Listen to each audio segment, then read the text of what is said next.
because the second Gray should never have even laced that pitch. He should not have been on that pitch. No, that's fine. No. So I've got to tell you, no. So Dan, I blame Bissouma. I agree with you. No. Hang on. No. Bissouma, Gray did nothing wrong. He didn't do anything particularly wrong, but we needed an upgrade on Gray. There were two situations the ball went straight past him and he was pointing at people and he didn't even move. The second he came on, our midfield collapsed. He ain't good enough. Not yet. And Frank made the decision to bring him on. Now I've watched this game 3 times and the positives 100% outweigh the negatives.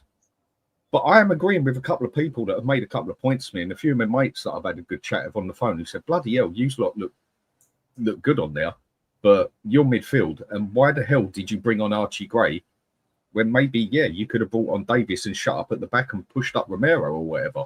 Bringing Archie Gray on was a mistake by Frank. That was a mistake. There was no one else to bring on. Yes, there was. I just told you. So I allude to the question. Shut up, shop at the back. Right, good idea. Bissouma stayed at home. Right? So we're playing 5 at the back, yeah. I wouldn't be blaming Gray. I'd be blaming Bissouma, Dan. Hang on a second. Bissouma wasn't there. Hang on, Lubo. Hang on. No. Hang on. This revisionism will not fly on my channel. No. I'm awfully sorry, mate, but I can't just agree with you on every single point. I've got an opinion of my own, and if Bissouma that's not what I said. Hang on, Lubo. That is not what I said at all. Lubo, that is not what I said at all. You didn't actually let me say anything. When do I want everyone to agree with me? God, how boring would my channel be if I wasn't allowed to debate with people, right? I'm not having this on my channel. Well, what do you want me to do? Shut up then? No, Lubo, you don't listen to people. I'm not having the revisionism on my channel is what I said. I will call that shit out. For a year, you have told us, and Danny is going to agree with me 1,000,000%. I know he is. I don't even have to slip him a fiver to agree with me on this one. You are the person for a whole year telling us Gray is better than Bissouma. Gray should be getting games over Yves Bissouma. Spurs should be moving Bissouma on and Gray should be getting that game time. Now that Gray got the game time, blame Bissouma. He should have been there. Hang on, what? What? You've been telling us that Archie Gray should be getting game time. When he does get game time, it's Bissouma. What? Hold on. I'm holding. Hold on. Go on. We had a conversation the other week. We were talking about players for this season. And I was asked, do you think Gray's ready for the first 11? And I said, no. I said, I think he needs to shadow Polinia for a season. And maybe in a year's time, you'll see a different player.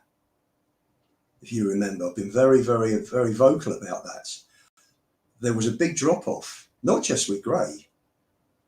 We had our top players that were absolutely knackered. They were running into the grounds. People were saying, why did he take Polinia off? Why did he take Kudus off? They were absolutely knackered. It was like 85 degrees of heat. They ran their nuts off. And people won. They were gone. Polinia was gone. Bentancur was doing all of Polinia's running in the last 5 minutes that Polinia was on the pitch. He was absolutely gone. He's hardly played. What? He's hardly played Polinia, has he? So, it'll be better. Do you agree, Archie Gray? Do you agree Archie Gray should be nowhere near this 11? He's not ready, is he? He's really not ready. He's not ready to be picked for the first 11. The problem was, should he go out on loan? Should he be going out on loan for a year? No, I'd rather him shadow Polinia. He'll learn a lot more, I think.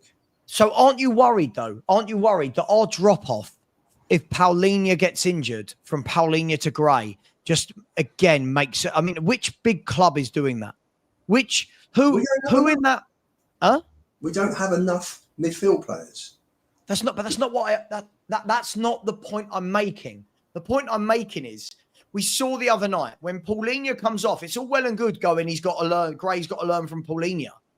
But while we're sitting here and waiting for Archie Gray to learn to be that footballer, we're all sitting here with a massive drop-off and a gaping hole in our midfield every time Paulinho's not on the pitch. Let me ask you a question. Gray has come into the last 20 minutes of the match. Yep. Which was PSG's best period, by obviously. And PSG take apart midfields a lot better than ours. Sure. So was it right to chuck in a 20-year-old and two 19-year-olds in that situation when you're trying to hold on to a game? That's what you've been asking for. Like, do you know what? You did this, this last year as well. You did this. Sorry, guys. Sorry. You did this last year as well. When he played against Liverpool. Oh, it's unfair for him to play against Liverpool. If it is unfair for any Spurs player to play against these clubs, they should not be a Spurs player. If you're bringing kids through, then bring them in against lower level clubs. He's now played against Liverpool on their coronation day, a Villa team that were going for the Champions League with their midfield, and now PSG. Well, I'm not surprised he's going to struggle. Right. So, Ian, with what I said, where you said blame Bissouma, should maybe then Frank brought on Ben Davies, who we know isn't a quality player, but he can definitely defend. Like, he has done it, yeah? Not great, but he has done it. Stuck him as the defender for the five at the back, shutting up shop, and push Romero up to cover the CDM role instead of putting Archie Bloody Gray there, who every time he actually has played in a CM for us has got absolutely cooked. Well, if you're going to put Romero in, who I think could do that job, I would have put Vuskovic on. Personally, that's who I would have put. Okay, then fine. I'll have that. Vuskovic or Davis. I would have picked Davis because he's got experience. Yeah, but not that I think he's good enough. Okay, either way, then you put the defender in there and you push the CD and you push Romero up for a CDM who would cover that role better than bloody Archie Gray. So in a way, you could say that was a bad decision by Frank to even get Archie Gray on the pitch. But then also, I'll agree with what was Tell even doing on the pitch. Dan, whose fault do you think it was that the PSG pulled back to 2-2 and we didn't see the game out? We were 2 or 3 minutes away from beating the best team in Europe. So I think the decision of getting up as soon as Paulinho came off, you could see the fall on there was massive, and it was midfield that they'd done us basically. From and they literally walked through us. Dan. Yeah, so as soon as the midfield changed, we got ripped. Sure. Yeah, Bergvall and It was shocking. Can I chuck Bergvall into the mix? I'm not saying he did it. He wasn't great either. I know he came on late, but I'm starting. Whenever I watch this boy play, I'm starting to ask if everyone's just gone way too early with their praise of this kid. Way too early. I'm just asking because I don't think that Bergvall and Gray are anywhere near the level of Papa Sarr. And I don't even think Papa Sarr's great, by the way. But I've got to tell you something. His form this season so far, it's just been good. It's just a small part. This has been his best form since he joined Spurs. 4 years? But you know why? Lupo? Because everyone we've played in pre-season, right? If we go for the tour, when you go Bayern Munich, Arsenal, Newcastle, PSG, are all 4 quality Champions League teams that will have more of the football than Tottenham. Those games are ideal for Papa Sarr, right? When we start playing teams where we're going to have more of the ball and we need a bit more creativity and a bit more passing, that's where I don't think you're going to see the best of Papa Sarr. But then Frank will duck it. He'll mix and match, won't he, with the squad? Sure. If he's got it. I'm not knocking it. I mean, Sarr was immense on Wednesday. I mean, the amount of interceptions and he was making was just, we were just looking at this. Is this the same player that's been here for 4 years? He was absolutely superb. I think. So do you think Frank could have made a slightly better decision there? So whether he brings on Davis or Vuskovic, not fussed, yeah? One or the other. He's a defender there. He brings the defender on. I know there's a lot of people who are saying that you don't put Romero as a CDM, he ain't a CDM. Now, okay, but I think he's 10 times more capable of doing it than Archie Gray. And plus, if people actually watch him play, he's a ball-playing defender that actually pushes up into that side of the area quite a lot and actually does it too many times at times, we've said, yeah? So I personally think that putting Romero as the CDM sort of thing, yeah, I think he can cover that position for 20 minutes. I'm not saying putting him there full time, and he would have done a 10-fold better job than Archie Gray with the experience he's got, the mentality he's got, because he always turns up in a final like he did, just inconsistent for the rest. I just think that would have been a better idea. Can I ask you a question, Dan? And to everyone on the panel, do you not think? I think sometimes we can analyze why we conceded goals. At some stages of life, can't you just say? It is PSG. They bought on quality players. They were pushing and pushing and pushing. So when we're talking about, I'm seeing people say bring Vuskovic on. I don't know why bringing Vuskovic on would have changed a single thing in that game at all. Like, everyone's going on as though they've seen him play and he's a brilliant defender, right? Ben Davies. The revisionism, and not from you, I'm talking about loads of the fan base. Me and Stella had this chat the other day when people are going, oh, bring on Vuskovic. But that's a kid. If Frank had brought him on and we had conceded, everyone would have said, it's because you brought on a young kid. That's why I would have said Davies. Right? But now, hear me out. If we had brought Ben Davies on and we had conceded, what everyone would have said was, Ben Davies is still at this club. I can't believe he's still at this club. We're bringing him on. The thing for me is, didn't we all know at 2-0 that PSG were going to absolutely dominate that game and have chance after chance after chance? I just feel that sometimes the best team, the cream rises to the top. And unfortunately, the bigger problem for me than at the back and the subs we made at the back was twofold. One was you've got no one to bring on in forward areas that can hold up the ball, right? You've got nobody. You've got no, there are clubs that can bring on, like when Villa used to be able to bring on John Duran for the last 15 minutes of a game. And John Duran's big, powerful, drives down the channels, holds the ball up, keeps it in the corner. We ain't got that. Secondly, don't know if anyone's noticed this, and I don't know if anyone watched Glenn Hoddle's assessment of the game, which I thought was brilliant. If you actually look at that goal, Christian Romero didn't actually defend very well for that goal. If you actually look at the equaliser, he got caught out. And Hoddle talks about it from a coaching perspective. He said what he did was he went that way instead of that way.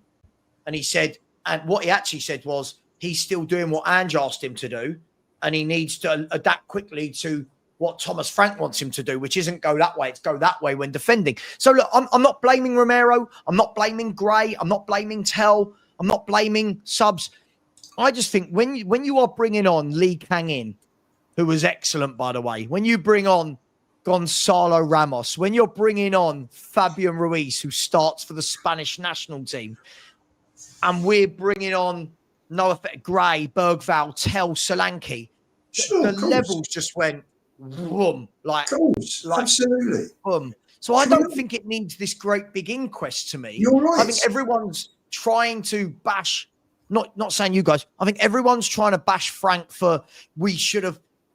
I don't think it's a big deal. I think it's a learning curve that we need better footballers. I mean, I've replied in the last 24 hours to people on Twitter who were rucking Vicario because he went the wrong way for all the penalties. He was crap for the penalties. No, he was crap for those penalties. You make a call. Your keeper's got to make a call. But I've got to tell you something, Dan. Those penalties hit the net bloody hard. They were good penalties. And Dembele. I mean, Lores was even a better penalty saver than he was. Some keepers are just good at certain things. It's like what I say with Why can't we just say shot stopping?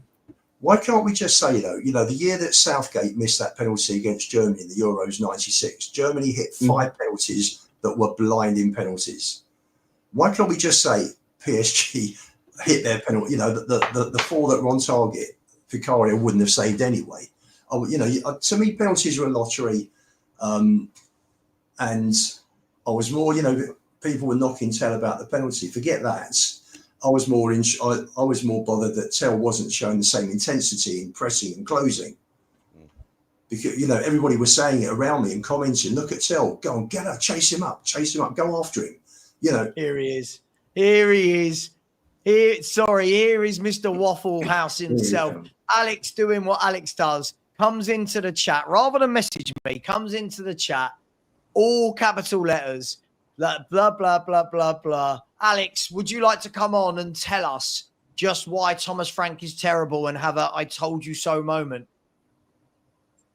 Can I go against the grain a little bit of all this, right? Go for it, man. Go for it. Look, before I say this, I am just dumbstruck at how great Thomas Frank has got us looking. However, I do actually blame him for the eventual loss. Look, listen, essentially bring it on Gray until you're playing with 2 men down. I watched a young 19-year-old, however old Tell is, I'm not sure, 19, 18, whatever he, not Tell, sorry, Gray, come on, who's essentially played midfield for Tottenham Hotspurs 5 times. 5 times. Who should he have brought on? See, I've got a secondary question to who he should have brought on. I'm actually starting to think, even though initially I agreed with it, a big game like a cup final, do you really leave one of your best midfielders at home? Oh, I know, but I don't want to get away from the point. The point I'm trying to... he did the right thing. No, he did. He did. Disciplined him. In hindsight, I sit there afterwards and think the drop-off from Bissouma to Gray, was that a great idea? Do you know what, Benj? So if Bissouma keeps getting away with it, and he's obviously done it several times, I know. If he gets away with it, then everybody else starts to get away with it, and there's a drop off in discipline, and all of a sudden the whole thing falls apart. Wholeheartedly, I'm with you, but Captain Hindsight says, sure, but Ben, there was 10, 15 minutes to go when he made substitutions, whatever times it was, right? Alex, stop doing this, please. First of all, stop the capital. Stop doing this, Alex, because when you come on, you just get bantered for fun, mate. You get ripped open in debates. But feel free to come on and try and win one. As I said, you're the San Marino of YouTubers. San Marino, it's an easy win, right? But Benji, the Bissouma conversation. Spurs are winning the game. PSG make their subs. Bissouma's not even there. So we're winning the game without Bissouma. Everything's fine. Who could he have brought on from that sub bench? Because I've seen people say things like, oh, I would have left Paulinho on, where Paulinho's played like an hour of football in 5-6 months, and Frank said he can't play 90 minutes, right? No, that's fine.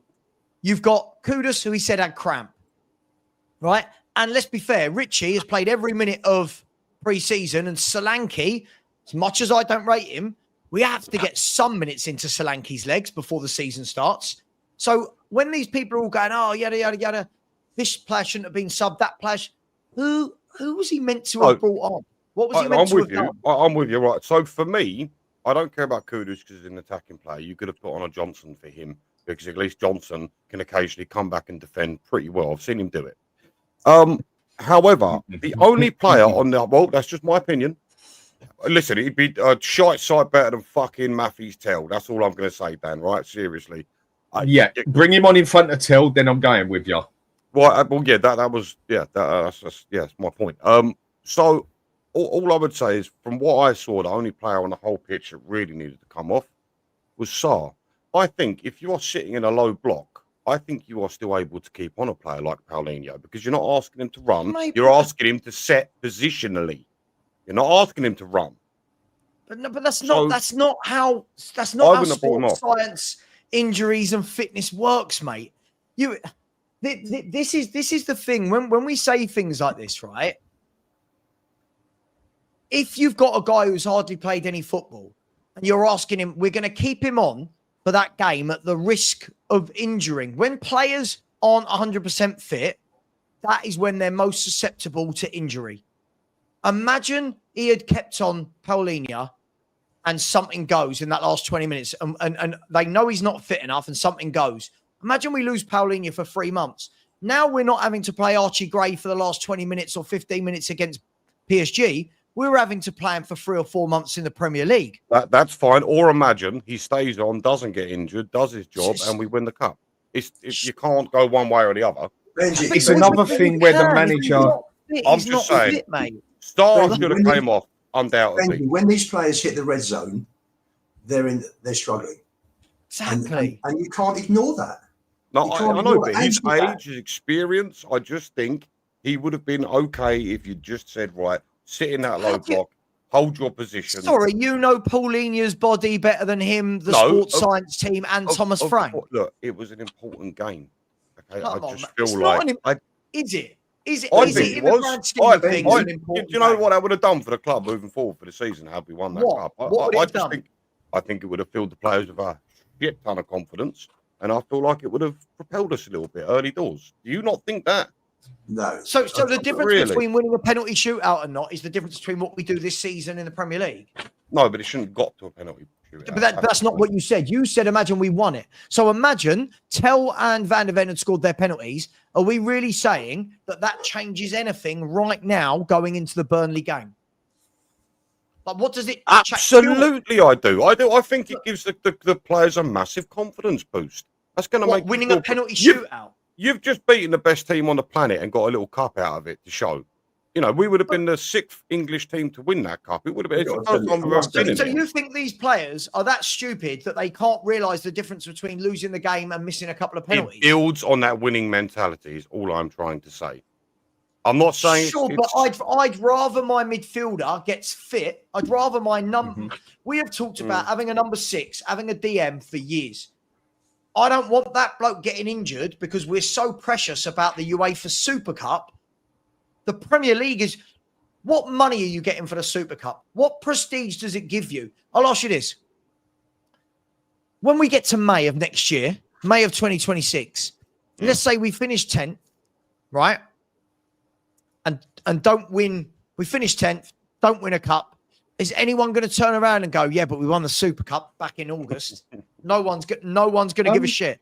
No one's going to give an absolute shit that we beat PSG in August, right? Granted, I just think it gives us a good boost early doors. Is that really wrong for saying? I can see both sides on this one, yeah. Now, I'm more on Savva's side with this one. Would you leave box office alone? I'm more on Savva's side with this one because I do believe you have to look further ahead as such, yeah. And Paulinho was foobarred. He was absolutely shattered, yeah. Maybe Sarr didn't need to come off quite as much, whatever. Maybe this, maybe that. A lot of it is just ifs, buts, and maybes. If we'd have done this, if we'd have done that. I think it was a better option, maybe, to just not bring Archie Gray on, basically. But we were in a situation that had to be sorted out by the manager.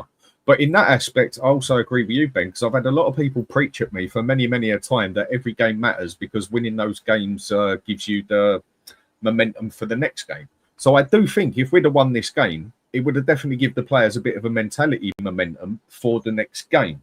But when you look at it on the other sides, I feel that if Paulinho would have got injured because we knew he wasn't fit enough, that would have tenfold more damage than us losing that game.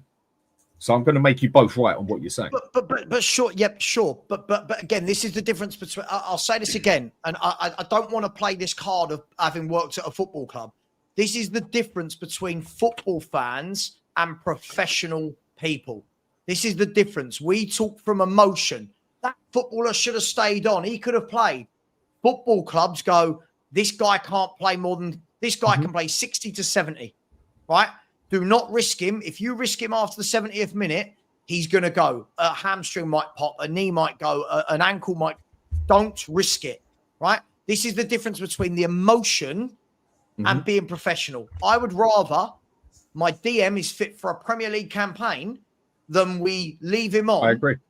At the risk of injury. I don't know why we would risk injury. Look, guys, go back and look at Paulinho's games that he's played in 2025. He's played such few minutes, right? Now, Papa Sarr, for me, Papa Sarr, as far as I know, again, maybe he got injured. As far as I know, he weren't injured. We haven't seen any reports he was injured. That's a guy, 22 years of age, loads and loads of energy. That's a guy I go, that guy stays on the pitch, right?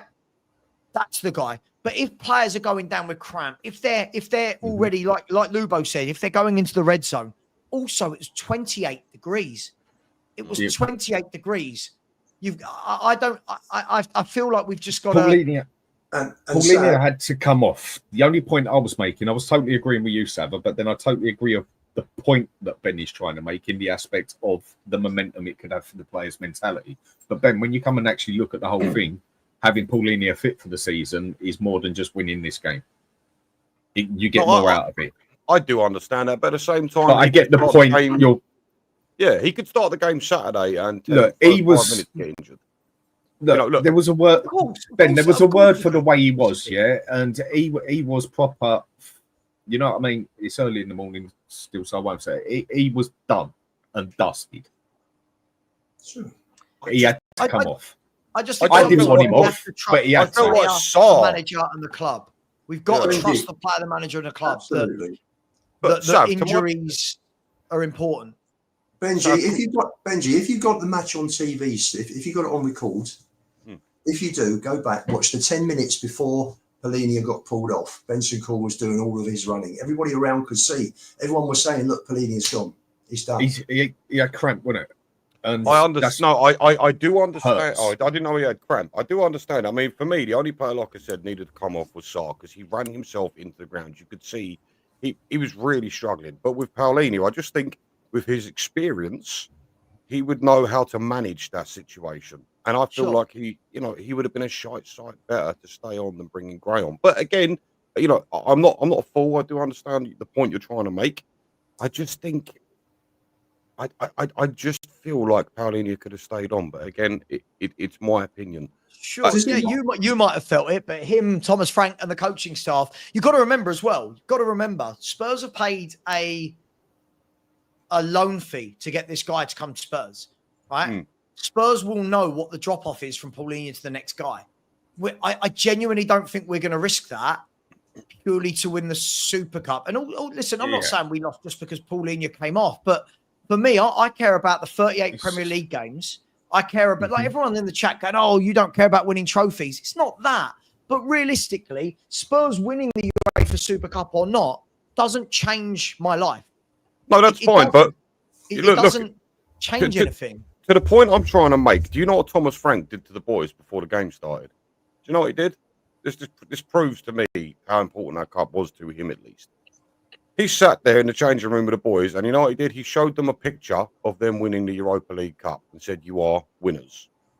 And I think had we won that game, and again, we did such a great show, and I don't want to take anything away from Tottenham Hotspurs. It was a beautiful night, but had we won that game, I think he would have been able to sit there afterwards and say, "Look, we are winners." And I do think what that would do for us going forward would be incredible. Do you know what? Yeah, but don't you think that will more? Don't you think that will more? The fact that we dominated PSG, not dominated ball, by the way, not dominated by ball possession, but we were physically stronger, quicker, first into every tackle. That for me will give them more confidence than than worrying about if we actually won the trophy. But that's great. It's getting it over the line for me. Yeah. Hang on, Benji. He's just starting. He hadn't been there 6 weeks when they played. I know. So I'm aware it is. Might be. It's how you finish, not how you start. He's just starting. See, this is more important to me. This is why when people say they don't care when transfers are done in the window, this is why. Had you have got Paulinho in the first month of the transfer window, that's right? So true. And he's going on pre-season tour. He's getting 30 minutes in his first game, 45 in his second. He gets an hour in his third. Now he can play 90 minutes. This is the problem. We gave him 45 minutes against Bayern, and he'd not played for like 4 months. And let me make a second point to that, Sav. This through the years, through the last, I'm not going back over it, but the last 20 odd years, 25 years, you look at Spurs, maybe even longer, maybe through the 90s, we always seem to be those two players short. Yeah, always. Yeah, sure. Always. And if we'd have had another couple of players to come on of the same level of the players that started, then we'd have seen that game out. Possibly. I thought PSG was superb in the last 15, 20 minutes. Thought they were excellent. All of a sudden, they went up not one gear, but 2 or 3. They were absolutely tremendous. And to bring Ruiz on and Ramos, I mean, they're 2 players that would get into virtually every single Premier League team. What? They are superb. Ramos is not Ramos. We'll get into other than the top 4. Doesn't he get into? Other than the top 4, does he not get into most teams in the Premier League? I'd have him in front of João Pedro for sure, and Delap. I think he's a terrific player, Ramos. If he can get back to where he was, if he can get back, the problem that Gonzalo Ramos has got is that obviously he's not at the top of the pecking order for Paris Saint-Germain. But listen, he walks into Tottenham. He absolutely strolls into our front three, doesn't he? You said to me before the game when I came on stream with Dan, your fan, you said, "Have you seen the team?" And you looked at that front 4. And our team held that front 4 pretty comfortably, didn't they? And three of them were taken off. Then Benny was the only one out of those 4 that was left on, that was on for the penalties. He hooked the other three. Look, this is the difference between Tottenham, Man City, Liverpool, and Arsenal. This is the difference. In that game, they can take off a Paulinho, and the bloke they're bringing on isn't an 18-year-old, 19-year-old kid. That's the difference with these clubs, right? Man City could take off Rodri, and they're bringing on Kovacic, Reinders, Nico Gonzalez, right? Chelsea can take off Caicedo, and they're bringing on Lavia, right? I know Lavia's young, but he's had years of experience now, and he's a top pro, right? Look at Spurs. We're even Arsenal now. Arsenal could take off Zubimendi or Declan Rice, and they're bringing on Norgard, an experienced pro, a captain. We can't do that. We can't do that in any way, shape, or form. And I think it's all well and good going, you got this sub wrong, that sub wrong. I looked at the sub bench when it was announced and went, well, there's absolutely F-ball coming off that bench, isn't there? Let's be fair. We all know do you agree with me, guys? We look at the 11 and go, God, the 11 has still got gaping holes, let alone the bench. Sure. The 11 needs work. No, of course. And the 11. I don't understand the criticism that I've seen on social media the last couple of days. Do you know, listen, I'm happy to admit I was delighted that my prediction went belly up. I thought we'd get absolutely battered on Wednesday night. I went on stream and I said I think we'll lose 5-1.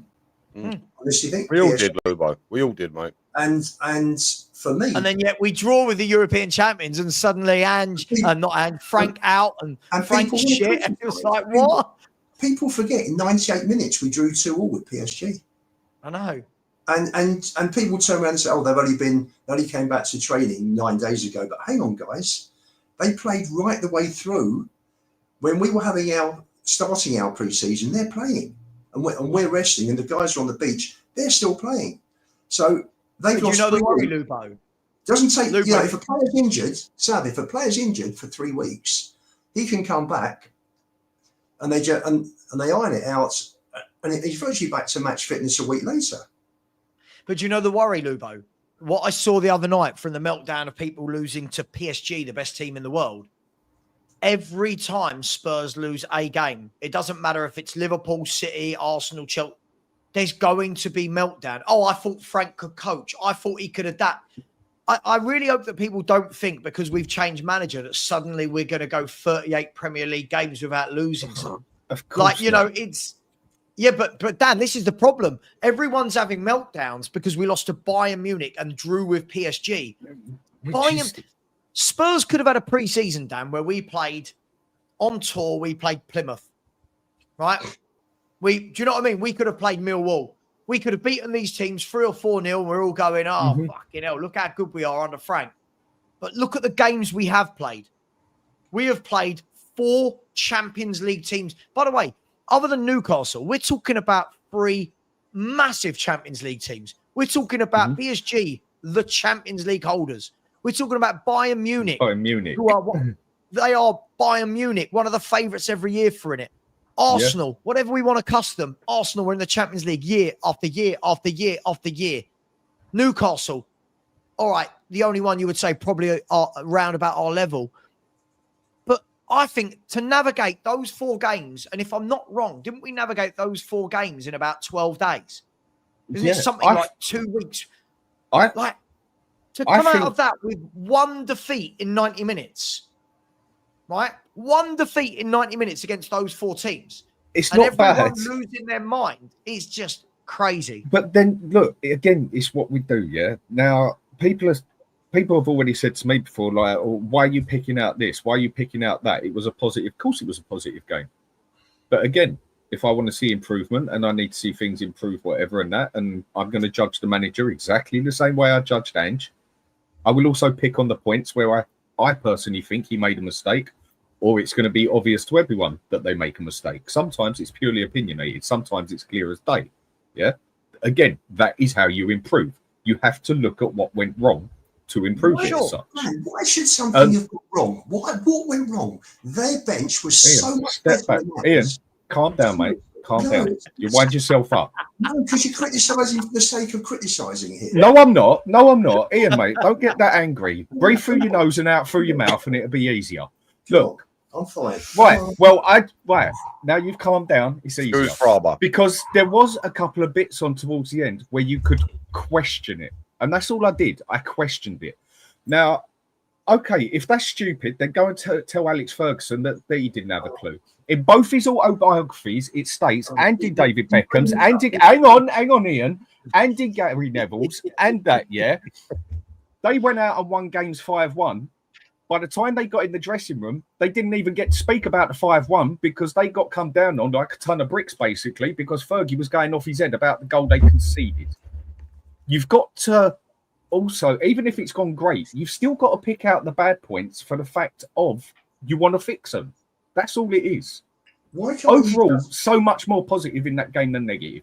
Dan, why can't we just say that their bench made the difference? They're much, much stronger than our bench, and this is. And it was good that the whole of Spurs could see that the squad needs strengthening. Right, 100%. Because I've already said that. I've already said that, and I've already said that because our drop is that low on the bench, that it could easily quite have cost. Is one of the reasons why I think it cost us the game as well. Yeah, I know you're both right. He's just saying it different. Dan is right. Dan is right. Listen, as much as I sit there and go, God, what a great performance! Let's take the positives. Thomas Frank will be the first one to acknowledge, okay, what went wrong? Where I think it goes over the top, and I think Dan might agree with this, is we're trying to apportion blame where sometimes you've just got to look and say, sometimes the better team wins. Do you know what I mean? Sometimes that's what I said before the game, wasn't it? The day before. I know you did, yeah, absolutely. Sometimes, and this is where I agree with you, Lubo. When they're, as I've already said, they're bringing off Gonzalo Ramos, Fabian Ruiz, Lee Kang in off the bench. We're bringing on Matisse Tel, these players. By the way, I see a lot of people saying things like, and I need to do some super chats in a minute, guys. I'm seeing people saying things like, oh, the wrong decision. Should have been Johnson instead of Tel. What would that have done? We were under the cosh, right? At that point in the game, we weren't getting attacks. What is it that people think the difference would have been between Brennan Johnson and Matisse Tel at that stage in the game? I don't know. Quality player for one. Well, he's not, is he? Well, he is. He is by a country mile. I mean, I'm not being funny, but you can sit there and you can say that. But look at the way Matthias Tel played when he got on. He lost the ball immediately twice. Okay. So Brennan Johnson doesn't lose it every time he gets it. I'm not saying that. What I'm saying is Brennan Johnson has a much better ability at coming back and defending than Matthias Tel. And then there's been times through the season that that's been proved. He's made some fantastic challenges, helping us out defensively. He's done it. It's happened. You don't see Matthias Tel doing that. Hold on. And in a game in that sort of intensity, bringing on a Matthias Tel who is not an intense player as it is, it's gonna lower the overall intensity, and that's why we allowed them to get in. I agree when people say that. To be honest, I can't go along with this theory that Brennan Johnson's known for helping out and tracking back. This guy. We all said all last year, this guy never helps out. This guy is weak. Yeah. He never tracks back. I'm sorry, Benji. He was known for it. I can't agree with that. If we were saying... I've seen it with my own eyes. This isn't a theory. Yeah, but seeing it a few times isn't the same as that's his natural game. If we were talking about who's likely to more get you a goal, right, I get it. But the difference is, for that last 20 minutes, Spurs weren't attacking. For that last 20 minutes, we weren't creating. We weren't high up the pitch. So For me, Johnson by the way, presses. Matisse Tel doesn't. He was jogging. I don't think it's fair to say Matisse Tel doesn't press. I just don't know. Did you see him press in that game? Because I didn't. I saw him jogging. Yeah, but how many times do we see? We've just seen Brennan Johnson jogging. Like, I'll ask this question: Johnson and Tel, right? But bearing in mind, you know me, I don't want either of them at Tottenham Hotspur. Let's be brutal. You all know my opinion of the players. Were either goal attributed to whether Johnson or Tel was on that football pitch? Lee Kang-in's goal, had nothing to do with Matisse Tel or where Brennan Johnson or Matisse Tel would have been on the pitch. I think Danso failed to close him down. Was it Danso or Sol? One of them failed to close him down. There's 2 or 3 of them that failed to close him down, Lubo. Really? But that's not where Tel or Johnson would have been. No. I feel like we're looking so deep into this. We're not the first team that have conceded late goals. We're not going to be the last team to concede late goals, and we're not the first team or the last team that are going to draw with a team that are superior to them. But do you not feel that bringing on those 2 substitutions lowered the intensity and allowed them deeper in? Sure, but as we said, if you're having to take off Kudus because he's got cramp and Paulinho because of injury worries, what do you do? This is the point, Benji. When people are going, it don't matter when in the season the transfers are made. We're now seeing it absolutely matters because you're going into the season without quality and depth. Now, what will happen is if we go and get Eze and Savinho now, 2 of those first teamers drop down to the bench. 2 of the bench people drop out completely. You've upskilled your bench. But as it stands, our drop-off is phenomenal. Our drop-off is huge. It is a chasm of a drop-off. It's a chasm. Yeah. I must tell you, Sav, I think it was shown up even more. It looked worse because it was PSG. We're not going to play many teams that move the ball and of course runs this season. But it shows you, if you're comparing Spurs to the top level, that shows you there's how big a drop off there is. And if you're an aspiring football club, you want to get to that level. So I agree with this. I must tell you, I've seen Johnson defended in Bilbao. They all worked their nuts off in Bilbao, and that for me was the one time that I've seen him defend properly. Because normally he doesn't. And it's funny. I remember Jamie Redknapp. Was it Jamie Redknapp? One of the guys was doing, or Carragher was doing, talking about one of the goals that Fulham scored at the Cottage last March, and Bentancur was like 10, 15 yards further on than, I think it was Bentancur than Tell, and you can see Bentancur overtaking Tell when Fulham were attacking, and this was pointed out how lazy Tell was in not tracking back. Personally, isn't it this, Lubo? Isn't it this? The fact, let's be fair, I'm not knocking me, I'm not knocking Benji or you or Dan. The fact that we're having to sit on panels and discuss and debate Tell versus Johnson tells you how bad we have signed in the last 3 years. Doesn't it? It does. 2 years. 2 years. We never used to. We used to have debates, right? Not on YouTube. We used to have debates of core. You got Bent, Defoe, Keane, and Berbatov. Which 2 should start today? We used to have debates. Is it Defoe or Keane today? Yeah. Right? Should Pavlyuchenko come on at 20 minutes off? And we're now having debates about, well, if Tell had come on, well, if Johnson had come on, like how the mighty fall. How, not the mighty, but you know what I mean. I'm going to do some super chats. And then I do need to quickly go and do something for 2 minutes. So I'll leave you boys to row and debate. Big up to Lubo, her up. We love it. So we want Senna, Shumi, and Max. We got Maldondo. Is this a Formula One reference to how good Ayrton Senna, Schumacher, and Verstappen are? Right? Yeah. Okay. Yeah. My best mate actually works for Formula One, doing all their TV content, and he talks to me about stuff, and I'm like, I have no idea what you're talking about. He talks about tire pressure. I'm like, I have no idea. No idea. Big up to you, Lubra. Thank you very much. Video complete. Sophia has said, if Eze deal falls through, would you take Mason Greenwood? I think it would be, listen, I like Mason Greenwood as a player. I think it would be a bit of a PR disaster. And I think that one would be met with a little bit of hesitation. I'd probably want to stay a little bit clear of that. I don't really want to go deep into that conversation, if I'm brutally honest. I try and stay clear of these types of things, but good striker, but I don't see it happening. NSG, 1 billion yen. Big up to you, my man. It said subs were a sink or swim moment for the youngsters. They didn't perform. They are not ready. It's not about being unfair. We want to be in the Champions League. This is the level. If it's unfair, loan them out. Do you know what, Ennis? Absolutely. We scream and cry for these youngsters to be signed. We praise them.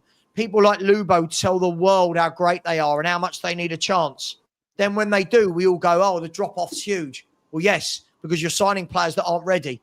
So for me, get them out on loan. If Tottenham had anything about them right now, we'd go and get another decent midfielder and say, great, go out on loan for a year and play every week.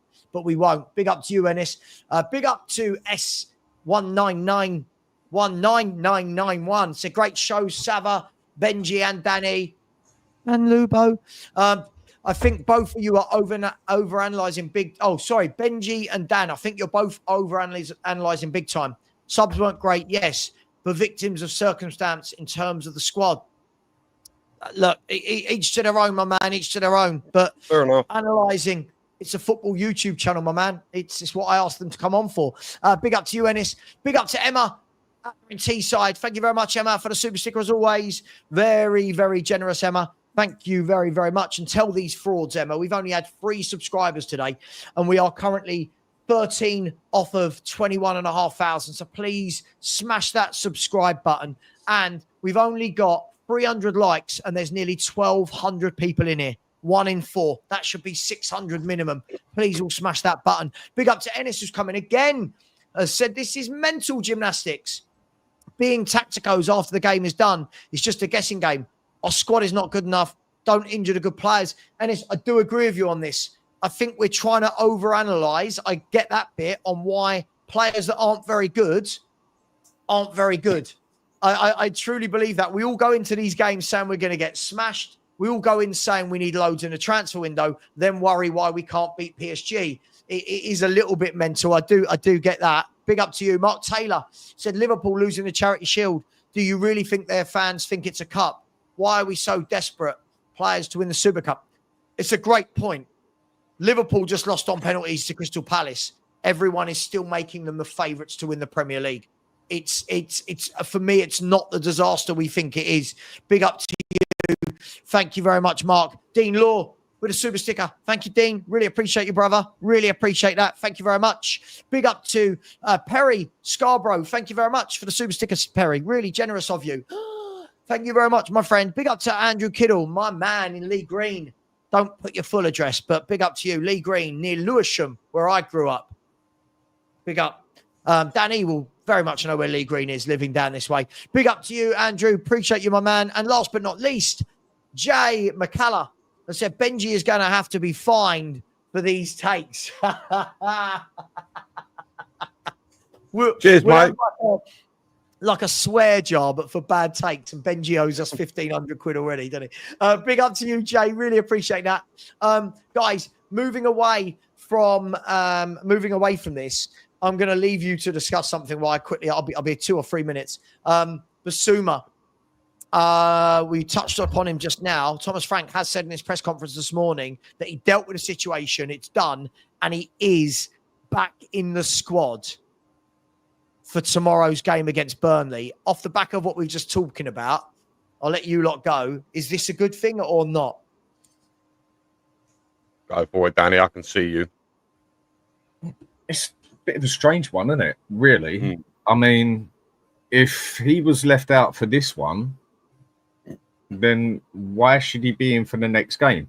Or is it that Paulinia's not fit or whatever else? I do find that a bit of a strange one. If he's put him on the side for that game, personally, I think the manager should drop him off to the under-21s for the next 2-3 weeks, basically. I don't know. I think it's a fear factor, though, isn't it?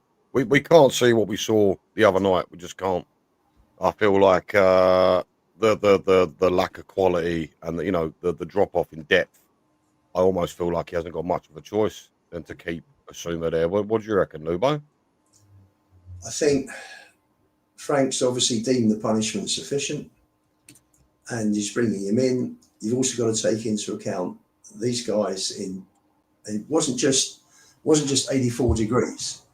I mean, we were walking around in the afternoon when it was 93. Just sort of nipped out for a bite to eat. We had a 10-minute walk to the restaurant, and it's humid. It's not a dry heat, and you're dripping afterwards, and it's debilitating. It really is. Just walking around. Humid's the worst, isn't it? Humid is the worst, isn't it? Oh, it's horrible. Can't stand it.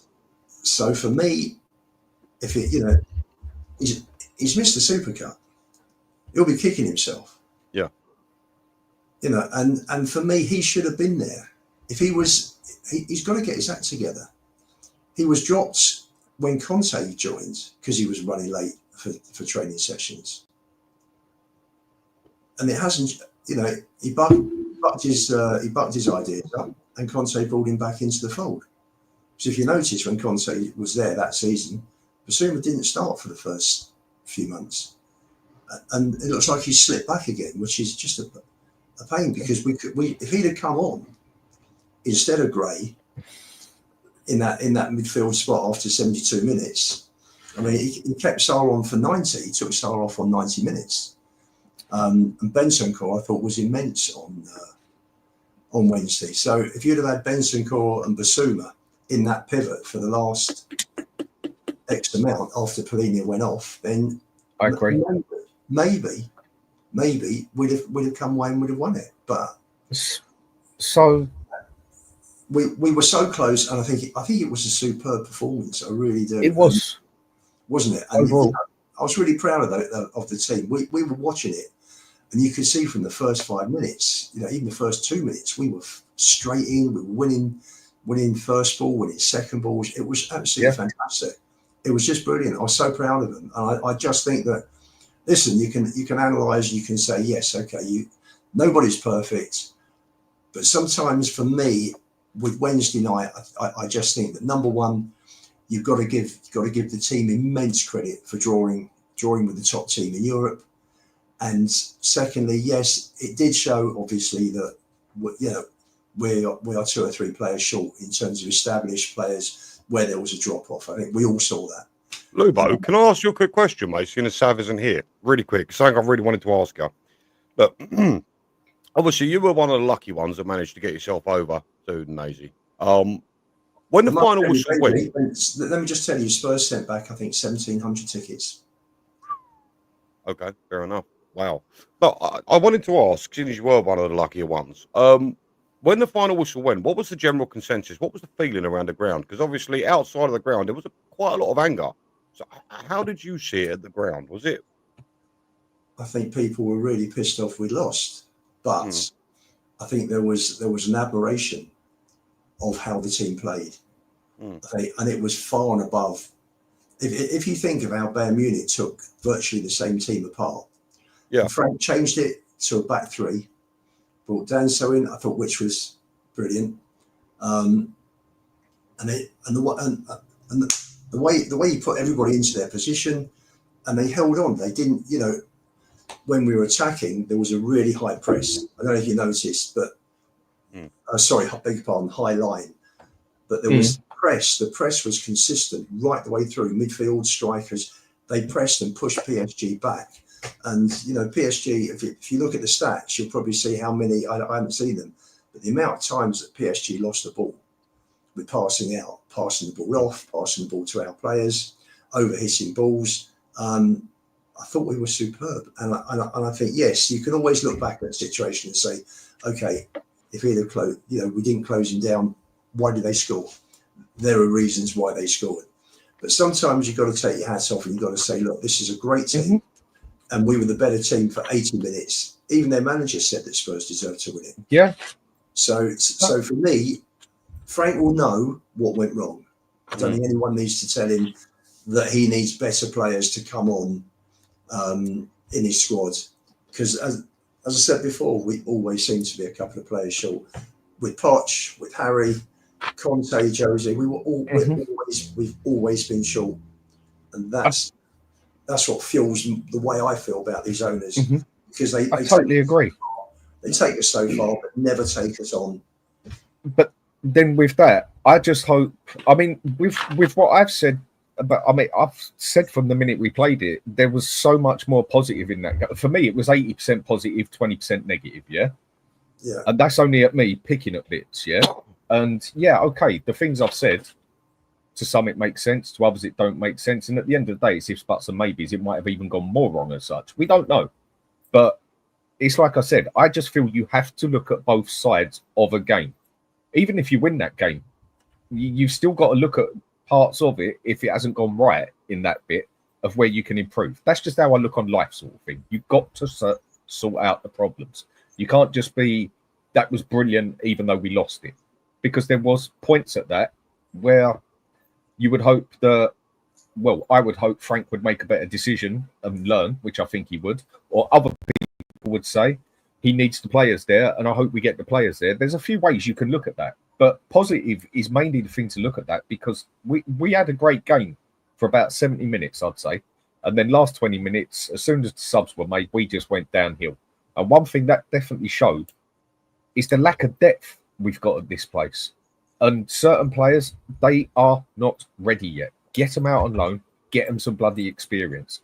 And when you're dropping down from someone like Paulinho to something like Archie Gray, who for me isn't even ready for the Premier League yet, it's a massive drop. Going from having like Savva said, have a debate about do we bring on Gray or Tell? Not Gray, sorry. Do we bring on Tell or Johnson for God's sake? Having it that our only other option to come on over Richie for God's sake is Solanke. But then all of a sudden with games like that I do find a bit annoying is I see in a lot of places now all of a sudden telling me Richie's a great player. No, he's not. He's crap. He's been absolutely terrible for 2-3 years at Spurs. Injured most of the time. Can't finish come love nor money. Okay, he's got a little work engine on him when he's not sitting in a bloody wheelchair on the side because he's done both his legs in like he's done so many times. Okay, fair play. He works, but he don't get the job done. We need better there.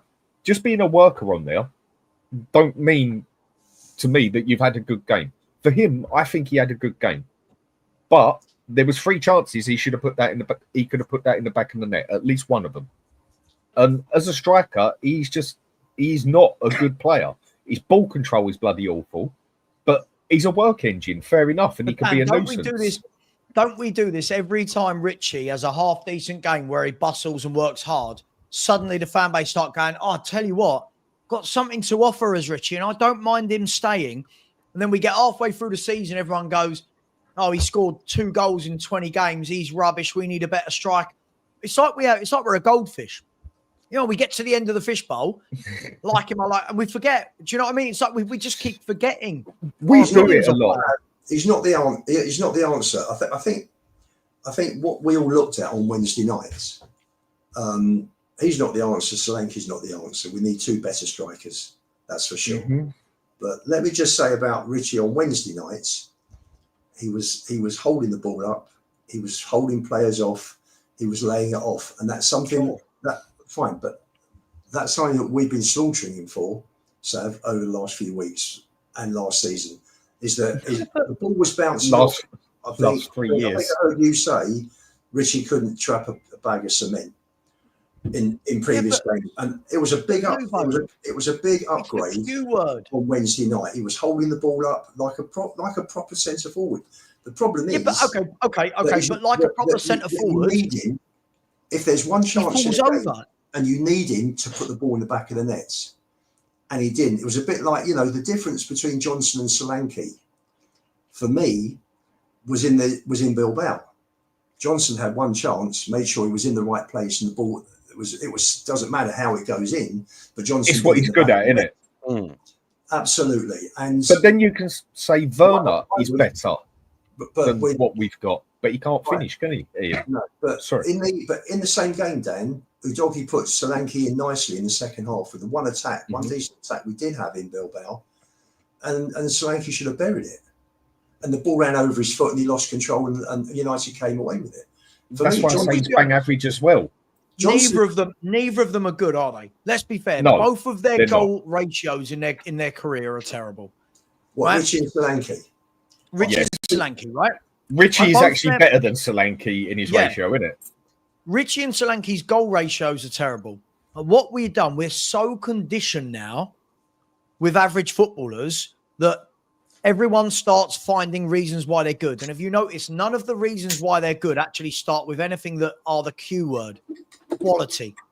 No one ever talks about he scares defenders, his shooting, his ability to get crosses and assist. None of this. Everything we do is he works hard. Oh, he held the ball up well for one game. So what?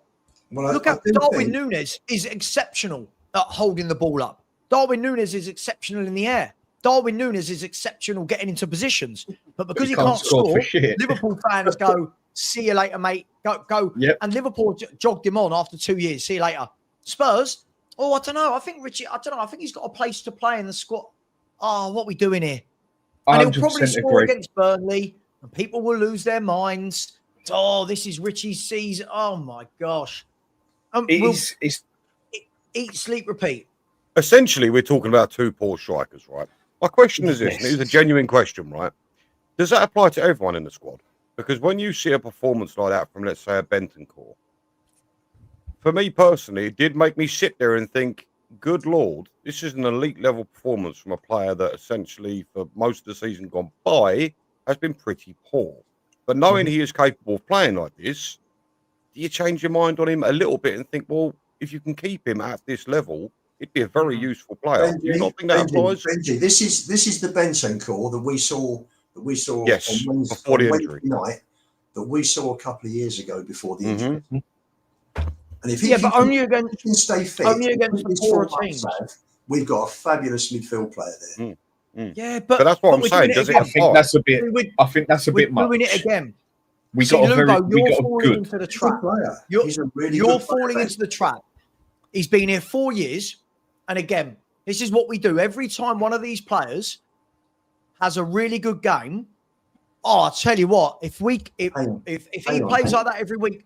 But the reason they don't play like that every week is because they're not a top player. The top players played. Lubo, come on. Bentancur is not a top player. He's been injury racked, hasn't he? Come on.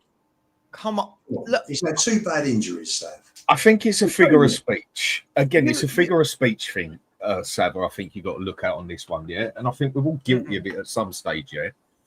I think some people, I said it to Alex this morning, like, because me and him was talking about it with Stel. It's like, I would personally say he had a superb game. I thought Bentancur was up there for man of the match along with Spence. Excellent game. Even if you want to use the word elite, he had a wicked game. Does that now make him a superb, excellent, elite player? No, it doesn't. Not at all. Now, I rate Bentancur a bit higher than you have over the years, yeah? Because I watched him play at Juve. I see how he is with us. I think he is a good player. Very good to have in the team. If he's got the right person next to him as well, I think we can see better out of him. But I've seen so much inconsistency out of him as well. And since that injury, he's never really been the same player. So you can blame the injury, say it's the player, whatever. But the fact is, for nearly 2 seasons, he hasn't really been up to standards bar a game or two.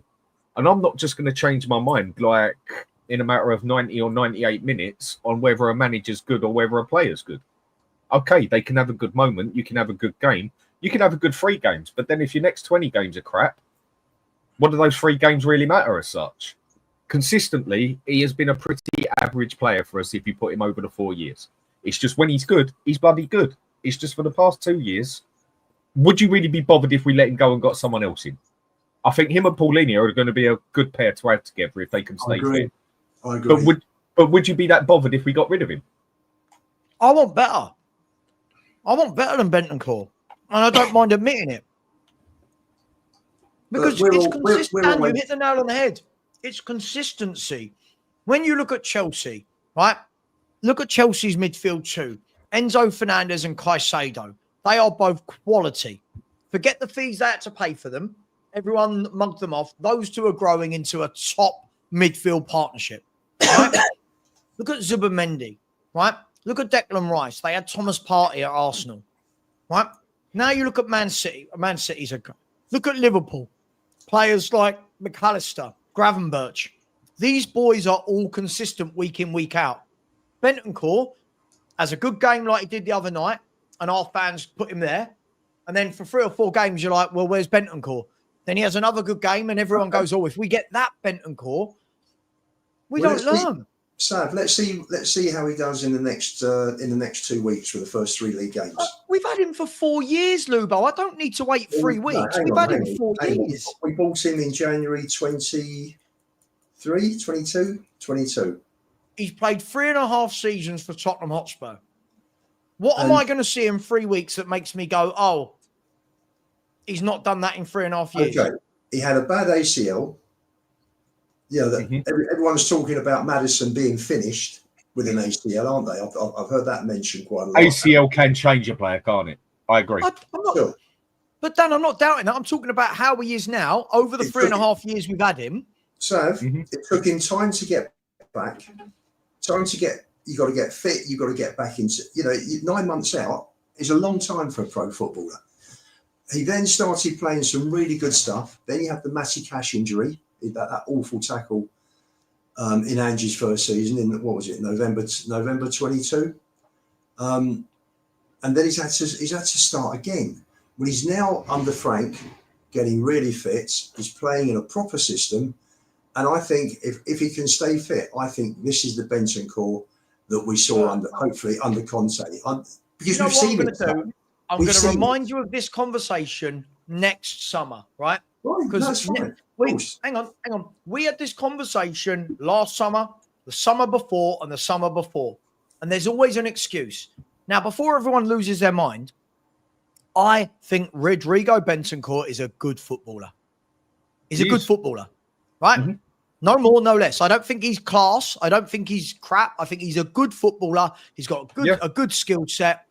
But for me, he doesn't put you in that level where you want Daniel Levy to take us.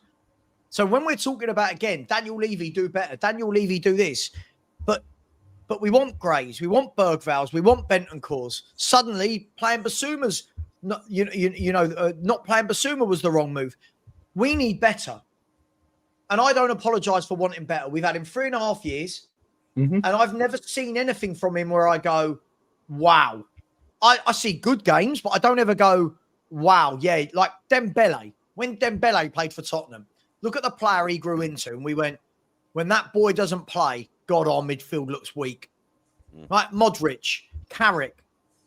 Bentancur, for me, is a good player who's benefiting from being better than what we had before, which was Winks, Skip, and Sissoko.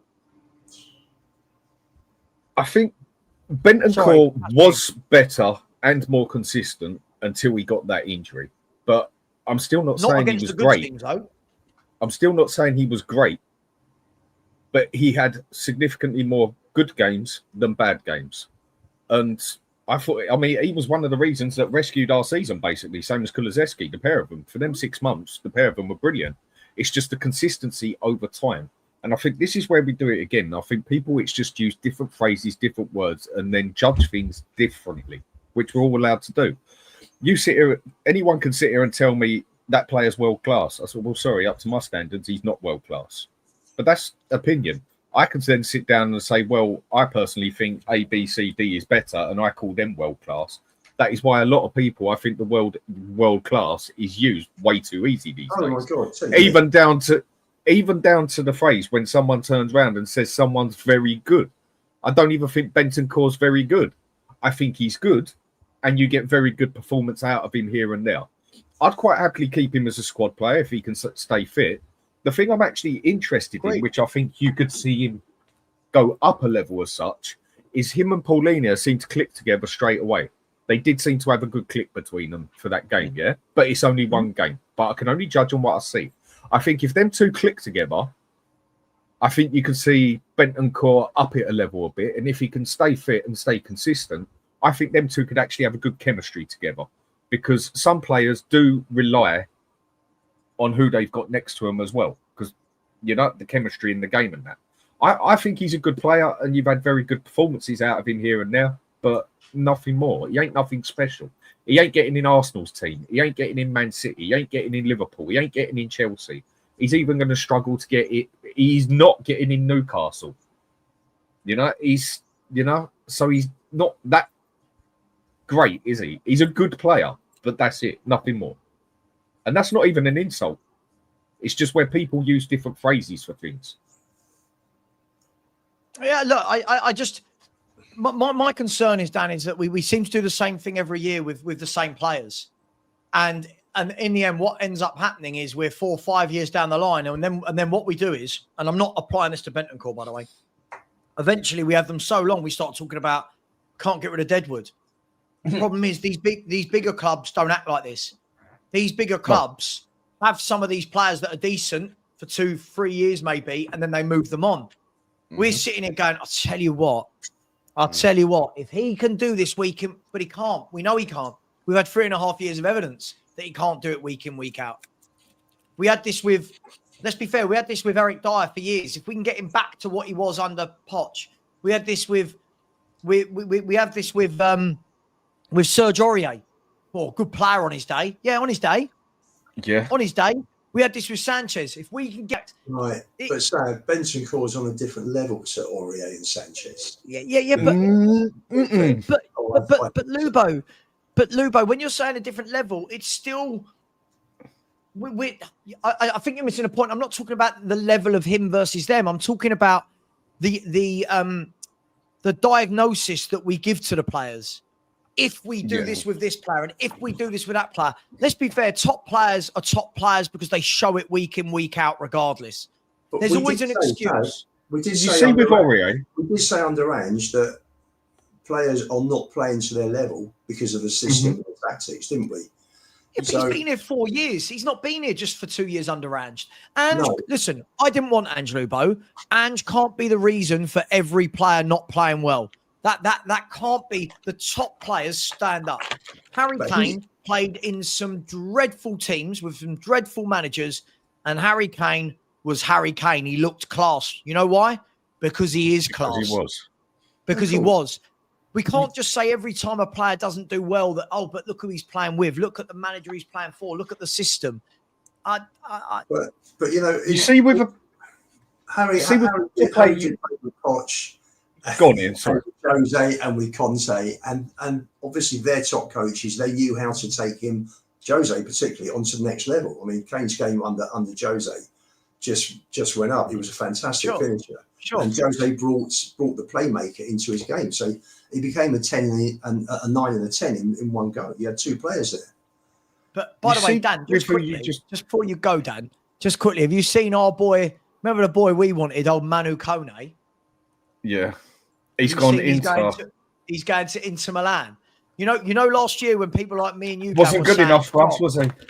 Go and get Manu Kone, and our fans are going, "Oh, is he better than Bentancur? Is he better than Archie Gray? Is he?" And now he's on his way to Inter. Oh, it drives me mad, Dan. It drives me mad, and we're going to do it again this year. We're going to do it again. Bentancur's great. Pete Bergvall, Gray's great, and we're going to miss players again, and then fans will go, It is that thing. The thing I wanted to mention, it was just a name you said, nothing too much to do with it, yeah. But you see, you mentioned that Aurier, the right back we had, yeah. For me, personal opinion, I think he has got to be the most frustrating player I've ever seen at Spurs, ever, because he was quality at what he could actually do. He had stamina, he had pace, he could run. Aurier. Now, the main thing he couldn't do was tackle. He had pace, he had stamina, he had power, he could shoot, he could pass, he could cross. He just didn't have the mentality for it. He just didn't really care. He was a bit like Ndombele in that aspect. And there were certain games where you would actually see him, and I thought he was a brilliant player. But it was just most of the time, with his mentality, he just really didn't give a shit, basically. But he was like a ball in a china shop at times. He had literally everything you could want a wing back to have. The only thing you weren't particularly good at is tackling and but he was a wing back, even though we used him as a right. It's like when people try and tell me now that Porro's a good defender. No, he's not. He's better at defending, but he's not a good defender because he's not a right back. He's a wing back. And that Aurier, I'm just saying, he's one who really frustrated me because he had pretty much everything that you'd want a wing back to have. And his mentality he just didn't have it. He'd turn up for the odd game here or there where you saw some brilliant stuff out of him. But most of the time, he was just...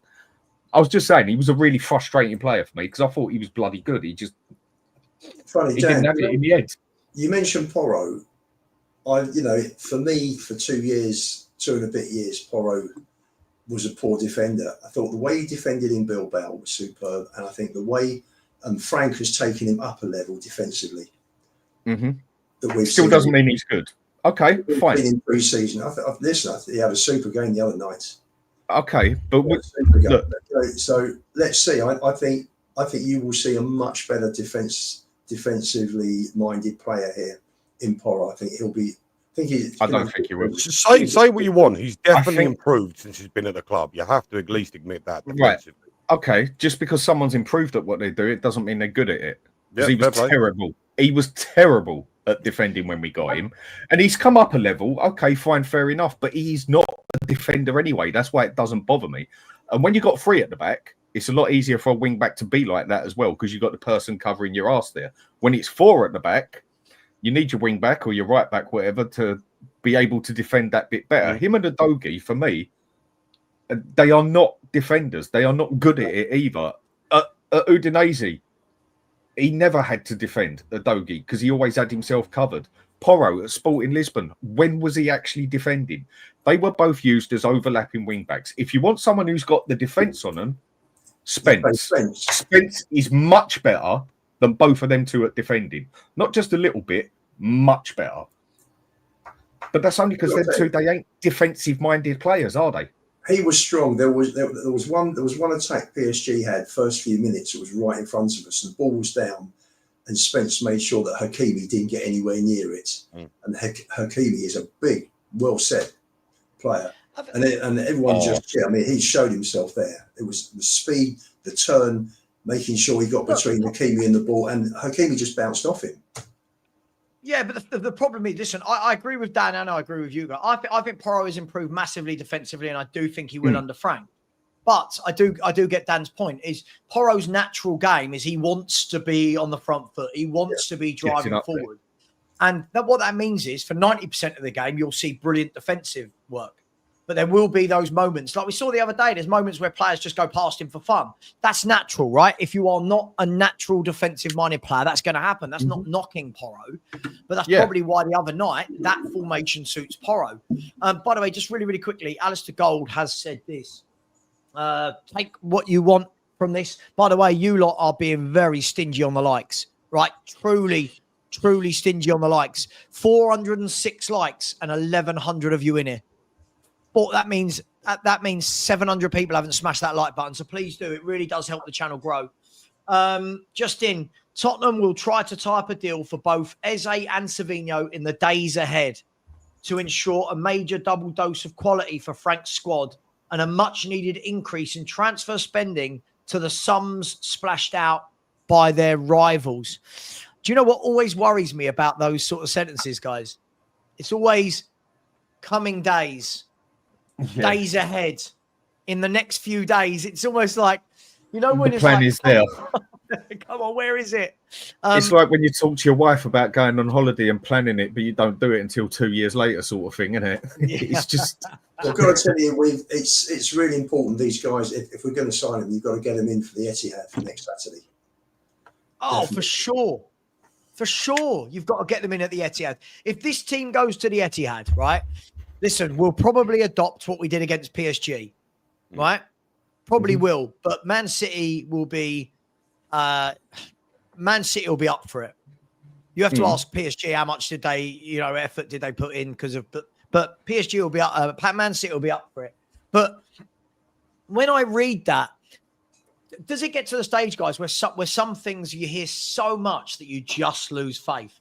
Do you know what I mean? Like, the Eze thing, we've heard this name for so long, and I'm not saying we won't get him, but it almost gets to the stage where when the deal gets done, it takes the shine off it for me because it's been so bloody long in the making. It's like VAR, isn't it? Basically, it's like VAR. The goal goes in, and these days I speak for myself. These days, I'm like, yeah.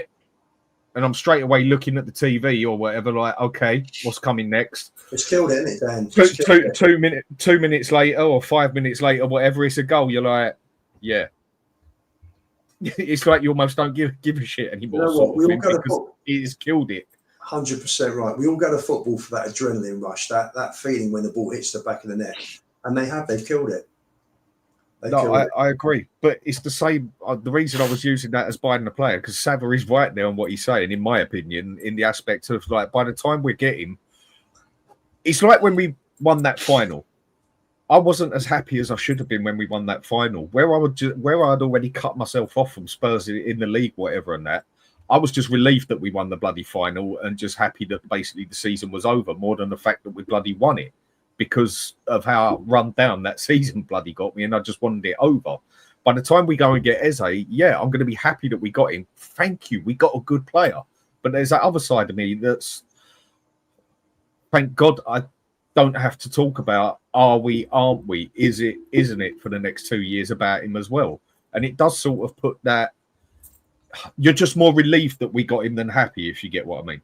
I can only speak for myself there, but there's that difference between being happy and relieved. Like in the final, I was relieved that we won it more than I was happy. Hang on. Soul Sniper Gaming, dude, listen. I see a lot of your shit that you put in my chat, and I ignore a lot of it, right? But you're being a fucking imbecile right now. I don't mind calling you out, all right? If you don't agree with someone on the panel, just do what 99% of the people in the chat do and just have a normal chat. Every one of your comments is really flippant and disregarding towards the panel, right? Listen to what's actually being said.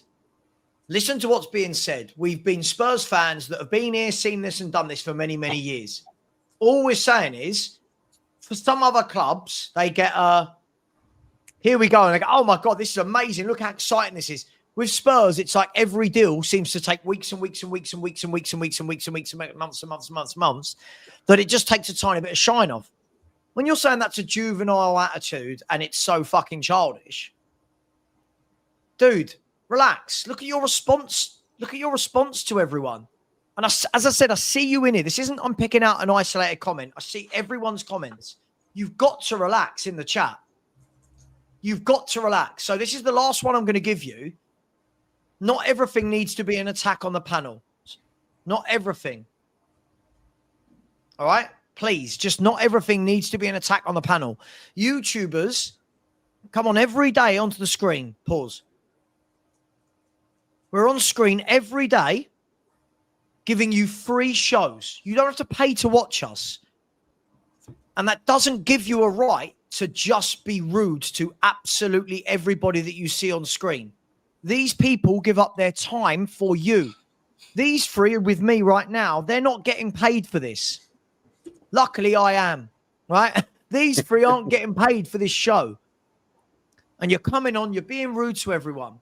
So please give it a rest, relax, and grow the fuck up. Because again, no picture, no real name, right? I don't want to block you, but I will. Sorry. Let that just be a warning. Please, just grow up. Sorry, guys. You have to say it because you guys give up your time. You know what I mean? It's a free show for people like that. If they want to complain, go and pay to watch something. Sorry. Yeah. As you were, guys. Sorry. Go get a TV license and go watch BBC. There you go.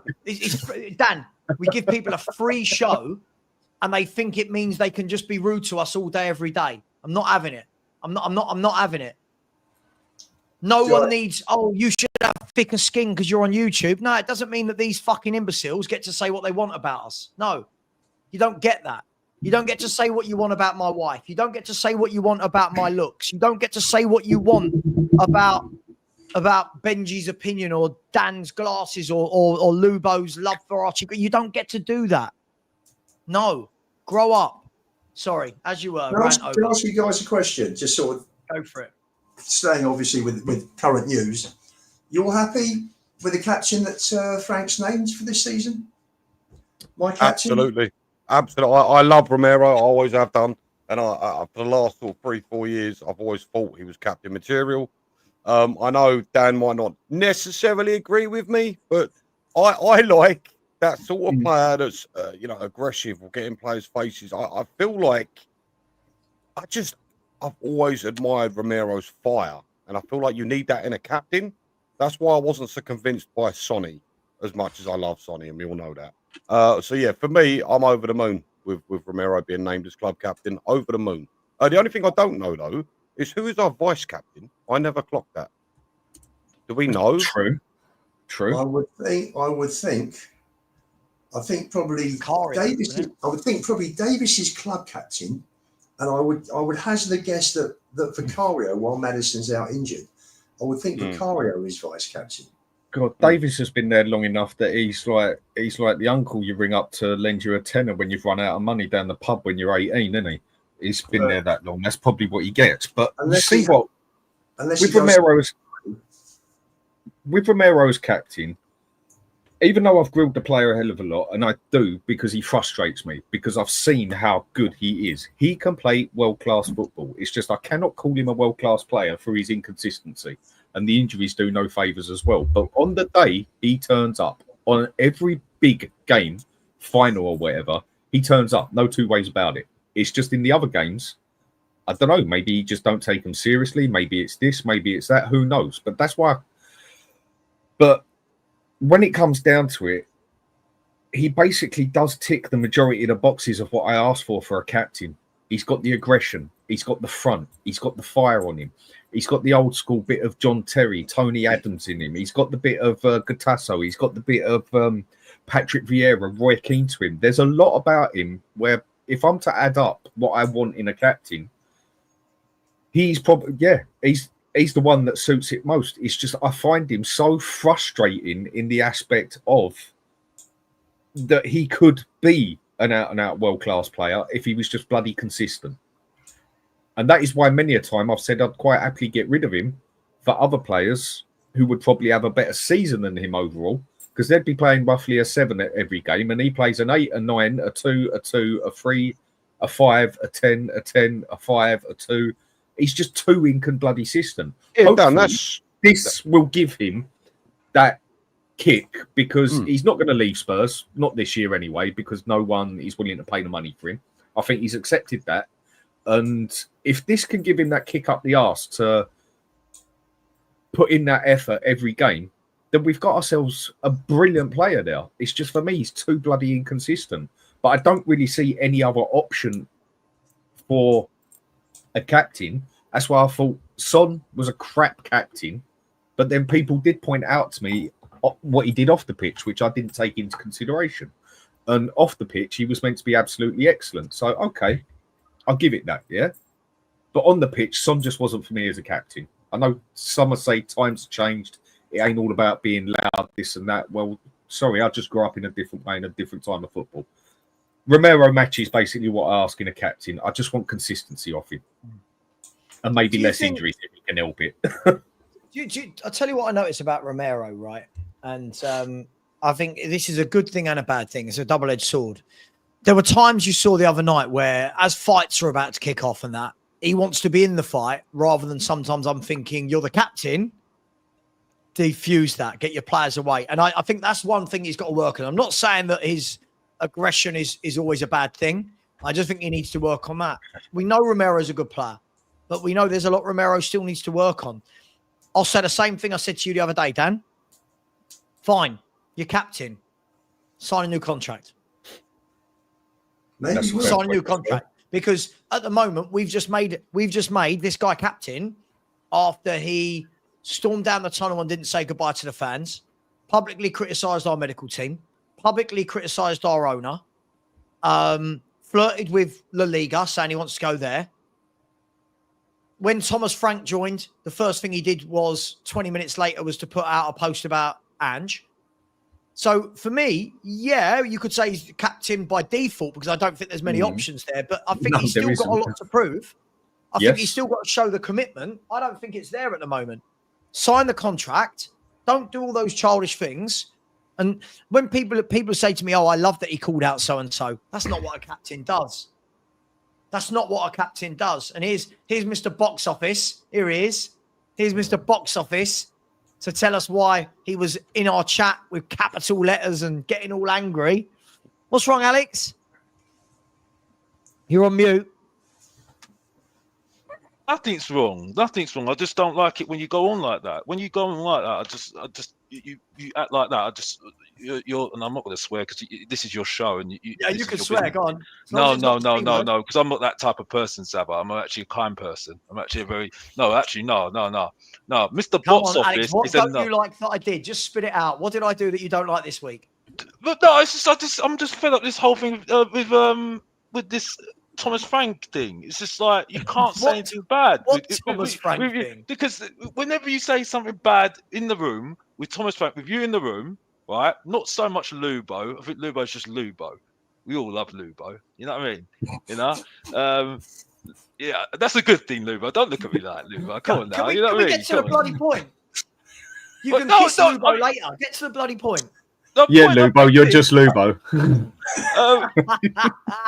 I'll just say It was just the way he put it. No, I was being sarcastic, Alex. Nothing more, mate. Yeah, no, Come on, Alex. Just tell me what I did wrong. Come on. This is like you saying, "Oh, why is everyone bashing Thomas Frank for? Why is he doing this? Why are we doing that for? Because he did this in the cup final, in that Super Cup final." And it's like, well, yeah, but we got to look at the negative side of it as well as the positive side. That's all you do is look at the negative side of it. No, it's not true at all, Savva. Again, you don't watch my channel because again, this is wrong again. This is wrong again. Is that your answer to every question? No, because if you don't, because I do it on my own, Savva, like you, right? And I say positive things as well as negative things. So you don't watch my channel, obviously. I said, and I've done a watch along. I said I'm really impressed with this. After what he's done after a few days, organising the team, brilliant, right? It was so good. We rattled PSG so good. Cavasquelia came on at half time, came off after 10 minutes, looked like he lost his lunch spots. That's how much we rattled them. You know what I mean? Fabian had to come on and he looked through a proper midfielder, unlike some of our midfielders. You know what I mean? So, but the problem I had is that he brought on Archie Gray. And then he brought and taken off Paulinho. And I know Paulinho's not got enough fitness in him, but unfortunately, that was a mistake. Bringing on Tell. And I've got to say as well, bringing off Richarlison. Bringing off Richarlison and bringing on that useless Solanke, who did absolutely goddamn nothing. So now, Alex, so here's the difference between me and you. Again, this is the thing. When you say, I'm always defending. When you say you can't say anything bad, no. What I do is I throw common sense points into the mix that people like you don't bother to think about. Right. So we're talking about Dominic Solanke. I think we can all agree is our number one striker. Whether you like him or not, everybody, is Dominic Solanke the number one choice up front? I'm not sure now. By default. I'm genuinely not sure. What? Because of one pre-season game? If he carries on, he'll start Richie tomorrow. He'll start Richie tomorrow, Sav. He'll start him tomorrow. Yes, because Solanke's not fit. And that was the point I was going to get to. So he's been bought as number one, right? The last game before the season starts, Solanke gets back to being on the squad. He's going to try and get minutes in his legs. That's what pre-season and games before the Premier League are for, Alex. Right?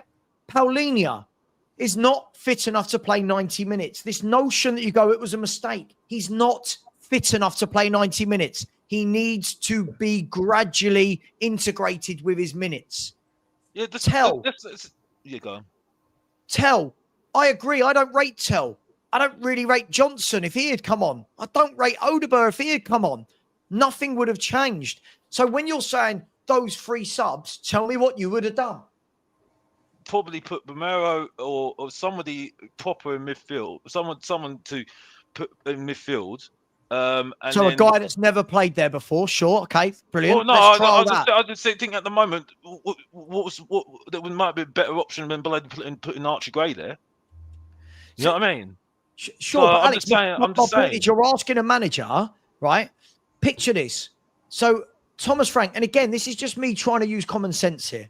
Thomas Frank, with 15 minutes to go in the Super Cup final, takes Romero out the back 4, 5, whatever, puts him into midfield, and now we lose the game or draw the game still. What would people like you be saying? What would you be jumping on Thomas Frank's back 4 now? Something. At least we tried something. No, but you wouldn't. No, Alex, no, that's not true. That's not true. No. Alex, but I'm Alex, looking at. No, that's not true. Hang on. I think that's not true because I think at the moment, if you look at it from overview, Archie Gray has not been looking good in midfield for quite a while now, right? That's not the point. That's my point, right? Sure, so, but we don't disagree on that point, Alex. My point is this: those fans that want to knock Frank for every little thing. I think Frank made the biggest mistake in not taking Bissouma to that final. Because for me, Archie Gray wouldn't even be in this conversation if Bissouma was there. No doubt about it. For me, Bissouma should have been there. I don't care if he had a disciplinary because he was late. We had a chance to win a trophy. And you play your best team. For me, That's my opinion, right? I don't care what anyone else thinks. You play if they're available and they're not weak injured. management. We want weak management now. We win that trophy. What does that matter? What does it matter? What? That's my opinion. That's what I'm going to say you've on lost that. the plot, mate. You've lost the Mate, plot. this is mental. This is not how proper football clubs work. So basically, we just say to people, right? We just go, okay, you're late. We're not gonna take you to the final, and then we go and bring on Archie Gray, who does nothing in that final. And we look as soon as Archie Gray, Richarlison, Kudus come off that pitch.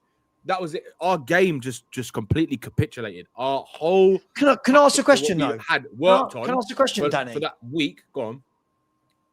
There's been games in pre-season where Frank has picked Gray over Bissouma to play. So where's this notion? I love this revisionism now with Bissouma, who everyone has a go at, right? But now suddenly we wouldn't have lost the game or drawn the game if Bissouma had been there. But my opinion of Bissouma. Go on. Hang on, I haven't finished. Right? I'm sorry, but we're now asking a manager not to discipline a footballer who has taken the piss out of the club, taken the piss out of his teammates, and taken the piss out of his new manager. We're now saying it's good management to go, no disciplinary at all. Yeah, just come with us. Do we really believe that's what the big managers do? This is mental. For me though, it doesn't. For a one-off game like that, you play your who's available, your best players, regardless. That's my. Yeah. It's like if Harry Kane turned up late, right? Could you imagine? Let me just give you this example. If Harry Kane turned up late, I guarantee you, not one single Spurs fan would be sitting there saying, "Oh, I agree, Harry Kane should not play." It's not like once, is it? This isn't the actions of someone who got caught in traffic, is it? I'm going to use this. I'm going to use this example, Sav. If Harry Kane was late a couple of times and Harry Kane was in that squad and he didn't take Harry Kane because he wanted to discipline him and we lost that final, everyone would be gunning because they haven't taken our record goal scorer to a final, right? Everyone. And you know what? It applies that the reason why your people are saying this about Bissouma and the decision not to include him is because his name is Bissouma and not Harry Kane. That's the only reason. Only reason. If he was our best player, I guarantee you every single Spurs fan would be saying, play him. I don't care, play him. It's biasy against the name of the player because he hasn't been the player we all expect him to be. But he was our best player. Thing about this hypothetical, would want him. But the wonderful thing about this hypothetical is those players are not doing it. Basuma is. Who was the best player in the final for us? Who was the best player in the Europa League final? Hang on, Bissouma. Hang on. But we're now getting to the stage. We're now getting to the stage where we want our managers to let people just get away with something because they might be needed as a substitute instead of Archie Gray. So let me ask you this question then. Why is he gonna be involved in this match day squad against Burnley? That is a question. All of a sudden. Why? But you've got to discipline him. It doesn't matter, Sav. Why discipline him? Why discipline him for the final? Works. Discipline him afterwards. Why for the final? It makes no sense. Very good point. If he wouldn't have played tomorrow, if he wouldn't have played tomorrow, no, I'll make it right. It's just weird that he's playing tomorrow. It's just weird that he is playing tomorrow. That's weird. I say discipline him. Dan, I say discipline him. And I agree with the disciplinary. Pitch. But why is he on there tomorrow? I think that's actually a valid point. That's not a discipline then, Dan, is it? That's not. What? So you discipline him for the final, a trophy we haven't won, right? A trophy we have not won. Everyone is sitting here talking about why we want to be competitive. It's because you want to win trophies. We're sitting here talking about Eze, talking about Savinho. Do you think these players want to come to Tottenham if we're not going to try and compete to win trophies? Never had people work for you. Sorry, what is this? What is this? What are we doing here? What are we doing here? Danny, you've never managed people in your life, have you? I have managed people. Yes, I have. So hold on, Sam. What has this got to do with anything about my football opinion? Because if a player breaches disciplinary once, he would have been warned. twice or 3 times, whatever the rule is, Thomas Frank is going to discipline the man, right? We'll see. We'll see. I just think. Hang on, when you're saying we'll see, I cannot believe we have whittled this down to Bissouma, who has done this over and over and over again, that we're now saying this all falls on Frank's decision. You're saying to not over take and over again. Bissouma. How do we know? How do we know the actual context of the lateness? Was he a minute late? Was he 5 minutes? Was he 10 minutes late? Right? What if that? But it was enough for Frank to discipline him. But I'm sorry, for me, if you're going to discipline him, you discipline him for the Burnley game. Why include him in the squad straight after you've lost the final? Yeah, that's the bit that don't make sense to me. I mean, Danny, I'm totally with disciplining, but to bring him back for to skip. I'm totally that he shouldn't have been on the pitch and he shouldn't have been there. Yeah, we want a manager who can discipline and put his foot down. Right. But then to discipline him and leave him out on the final, where another player, personal opinion, I believe would have done a better job than Archie Gray, but I think any of us would because we'd have touched the ball more than once, possibly. And then bring him back for this one, I just find that a bit strange. That's all. I'm not saying he shouldn't have left him out. He should have, but I don't think he should be coming back for this game. Dan, he should be left out for about 3 or 4. Dan, you don't pick and choose games when you discipline someone. If Frank has told you to put him on a last, well, then what did he just do for? What did Frank just do for the last game? Then it's up to Frank how many games he spends out. Let me finish. Frank would have warned him 2 or 3 times. Would have warned him 2 or 3 times. He said, "Next time, you're dropped." So if he doesn't do that, then all the players see that he's weak. Mm-hmm. Exactly. I'm totally with that. But then why?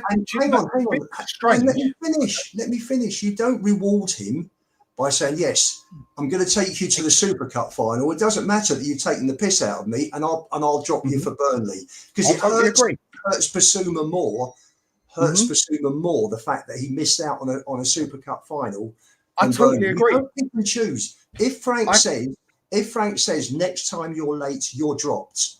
Then if he was late on Monday, it's the next match. Now, if Bissouma's thick as shit and is late again after being warned several times, if it still doesn't twig in his head, I'm going to get dropped next time I'm late.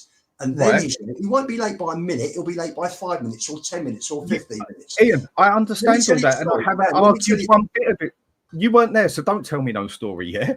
Now, when it comes down to it, yeah, it is down to the manager how long he says the player ain't playing for. There's not no set rule in it, yeah? If he turns around and he said to him, "You're only going to be out for 1 game," then that's what he said to him, yeah? We don't know that, yeah? I just do actually, I mean, I'm the one saying at the start, the manager's got to put his foot down and do what he's got to do, and Bissouma should not have been there.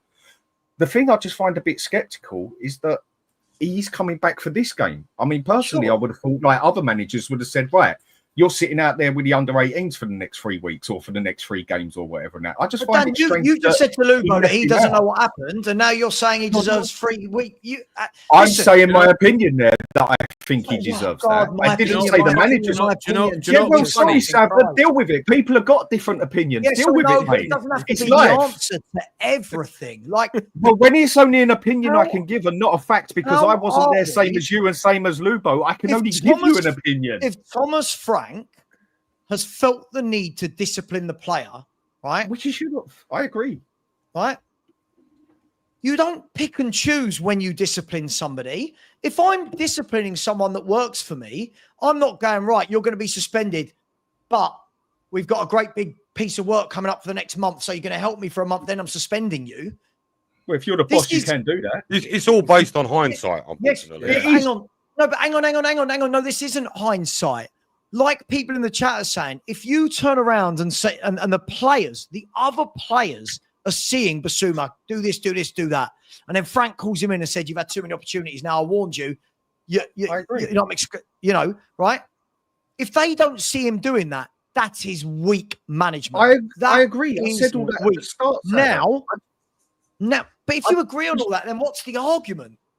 As all I'm saying is, I don't even think he should be in the next bloody game. Yeah, but that's all I'm saying. Sure, we don't know the severity. I haven't said that anything that happened was wrong. I just find he's disciplining him. Danny said Bissouma should have gone to if he's disciplining him, and then you're rewarding him by saying, "Come to the Super Cup in case I need you for 20 minutes at the end." That is the ultimate weak man management. That is weak. I totally get it, and I understand. And I even said at the start that I praise Arteta for what he did with Aubameyang and Ozil and that, saying that our manager needs to do the same thing. I just find it a bit strange that he's already in the next game. I can only give an opinion against it. Starts the next game. I can only give an opinion against Savva, like it or lump it at the end of the day, because none of us actually know. And a lot of football, it's just an opinion. We get it. I just do it. I just do it different. I make sure that people know it's opinion instead of just stating a comment. So I just make sure. I don't think any of us are saying it's fact. None of us are saying this is fact. But at the end of the day, I will say it my way. Whatever turns me on at the end of the day, don't have to turn you on. I might like brown hair, you might like blonde hair. I don't know. Whatever turns you on. It's got nothing to do with life. Sure. Right. But it does actually. It has a lot to do with life. But on the point of it is, if you let me finish, Savva, before interrupting me, what it comes down to is, if you're going to talk about blonde hair and brown hair, I'm going to get it back to football, mate. You know. Don't know. Some people, I don't know. Like Danny might like ginger for all I know. I must admit, it doesn't turn me on. Can you talk about football? Right, I don't want to talk about what turns people on. I'm trying to bring it back to football. Right, and I'm trying to tell you that in the process that I'm just giving an opinion that I'm totally agreeing with what the manager done. It's just I think he should actually do it for a bit longer. I think the manager should actually go a bit heavier on him. That's all I'm saying. How do you know it deserves longer? I'm just giving my opinion. How do you know it deserves it doesn't? Okay, we don't know. Why are we not trusting Frank that what he's seen is enough to go, do this again, 1 game ban? He's done it again. He's gone, right, 1 game ban, come back in the squad, do it again, 2 game ban. Why are we not trusting that the manager has done the right thing on this? I'm not saying that he's done the right thing. Why are we making out that if Bissouma had been there, we don't say he gave him warnings? Did Frank say he gave him warnings? Yeah, he said he gave him a couple, didn't he? Yeah, Frank said he gave him a couple of warnings already, didn't he? Yeah, that's all I was saying, Savva, is that me personally, I'm just talking personal again now, I would have thought he would have been out for a couple of games, not just 1. That's all. That's all I was saying. I wasn't grilling him. I mean, being late isn't. I mean, if he's caught out night partying and drugs and smoking, being late gets you the sacks on most jobs, Savva. Being late gets you sacked. Obviously, not as a football player, but in most jobs, 5 minutes late more than 1. But again, as you said there, that's the difference. These are footballers. Exactly. I just thought he would have left him out for longer. That's all I was saying. Sure, but let's get back to the original point. All of a sudden now, Bissouma should have gone because we had to take Paulinho off for 20 minutes. Like, I didn't say that. How weak a management is that? Like, that is so weak. That is so weak. He signed his death warrant, Frank. He would have signed that for the club. Of course he would have. They would have completely lost respect. And you know what? Bissouma would have thought, fantastic. I don't care. They wouldn't have lost respect if they won the trophy, mate. Danny, I'm there for the final. But they would have lost respect for the manager, Danny. They would have. Right. Not if they won the trophy. No, it doesn't matter. Danny, no. That's my opinion. That's my opinion. Oh, you guys have got a different opinion. Stop saying this at the end of every sentence. It's just getting ridiculous. But at the end of every sentence, people clarify it's their opinion. Well, they do have to clarify it's an opinion, especially with you, Savva, because you jumped down someone's neck for it. Because clearly it's aggravating you and Lubo. That nonsense again. Can't deal with that nonsense again. It's clearly aggravating you and Lubo, the fact that I've said that my opinion is that I believe that it wouldn't have made a difference to the manager if we had won a trophy. And those players are sitting there celebrating with the manager because he won his trophy in his first competitive match. Danny, sure, but Danny, you're conflating. How do you know that's not how it works? Danny, you're conflating. That's not well, it's not how life works, but you're conflating two. You're conflating two arguments. Just like all the players wanted Ant to stay after he won that trophy. Every single one of them kept saying they wanted him to stay. None of them wanted him to stay. None of them. Oh, what? Just like Romero when as soon as Ant was sacked, or as soon as Frank was appointed, he came out with that statement. Sorry, these are the same. It's just ridiculous. It's ridiculous. Everyone in football, right, in life, they flip flop like this, right? Because it's based on the moment. In the moment, right, those players and the fans would be absolutely loving it if Frank had won a trophy in his first competitive match. Now take away the emotion of winning the cup. Mm-hmm. Now, in the background, the players know they can take the piss out of the manager. The long-term effect, again, we're talking about right nowism versus long-term. Right nowism, we've won the cup. Long-term is, I might be late tomorrow. Well, Bissouma, nothing happened to Bissouma, I'll do it. The players need to know you cannot mess with the manager. I don't see the manager's done anything wrong in any way, shape, or form. And now we've got people saying, nah, he should have taken the player that breached disciplinary rules. This is, I just don't know what walk of life this happens. I don't know when else this has happened. You're not punishing Would not let these players get away with this. You've got to punish him. I agree. Right. But I just thought he would be out longer. That's all. We're not talking about that, Dan. We're talking about him going to the... We're not talking about him being out longer. We're talking about the Super Cup final. Now the revisionism is, if Bissouma was there, we don't lose that game. And we've seen games this year where Bissouma's not even come on in front of Gray. Gray has started in front of Bissouma. We are now trying to put a narrative across that a player that nearly all the fan base wants to leave suddenly was the difference between us winning the Europa League, the UEFA Super Cup or not. I get that point, but a player that you also state so clear and day is light years ahead of Archie Gray. That's not the point, Dan. That's not the point I'm making here, though, Dan. The point is, I don't think he should have gone. I agree. Sure, but the point is here, we're all saying we lost because of Archie Gray. We didn't lose just because of Archie Gray. That weren't the sole reason. Right. So in that aspect, what we're saying as well, then we shouldn't have got rid of Son. We shouldn't have sold Son to LAFC. We shouldn't have loaned out Donnelly. We can do the ifs, buts, and maybes all day long. But if Bissouma was in that game, I think the exact same outcome happens. I do as well. But you just said that. You just said that word exactly. It up. He would have done a better job than Gray, but the chances are that because PSG are that good, and because you had Ruiz, Vitinha in midfield, and the third player was, I'm trying to think, who came on for Zaire Emery. There was a third player, and they bought on Ruiz, Lee Kang in, Gonzalo Ramos, Lee Kang and Umbi. What was his name? Maybe Mbaye came on as well. The young player. Mbaye. I mean, yeah, I agree with what you're saying, Ian. I agree with what you're saying, and you just said it yourself that you think that he would we'd have had a better job holding out.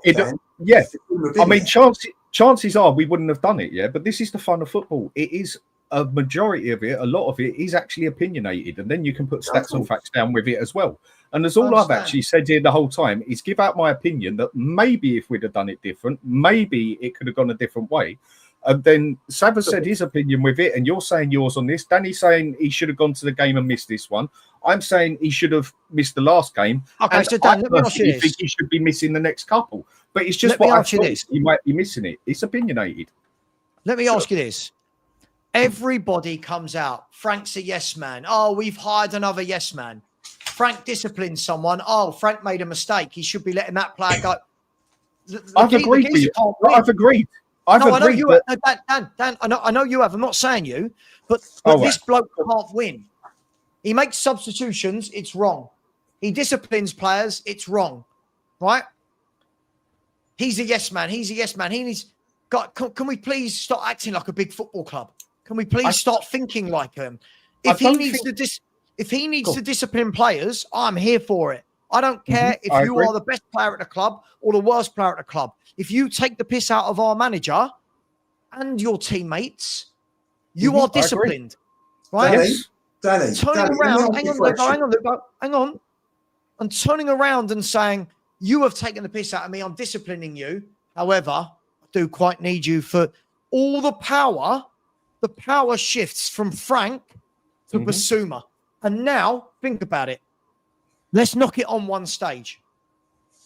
When Spurs are trying to get Bissouma out the door in transfer talks, Bissouma now knows how important he is to Thomas Frank, right? If he does that. Bissouma now takes all the control. Spurs can turn around and go, you're not wanted, you're not needed, right? Bissouma could have turned around and gone, well, hang on, look what happened. I broke rules and he still took me there because he needed me. So I am wanted, I am needed. Discipline is very important. We can't just turn into this club where everyone gets away with everything. What do you think Alex Ferguson would have done? Oh, mate. He'd have slung him out the club. But Ian, that's the point I'm making of why I believed he would actually get disciplined for longer. Because, like you just said, for something like that, Alex Ferguson, he wouldn't have seen the pitch for about three or four games. As all I said is that I thought he would got. As all I said is I thought he would be disciplined for longer.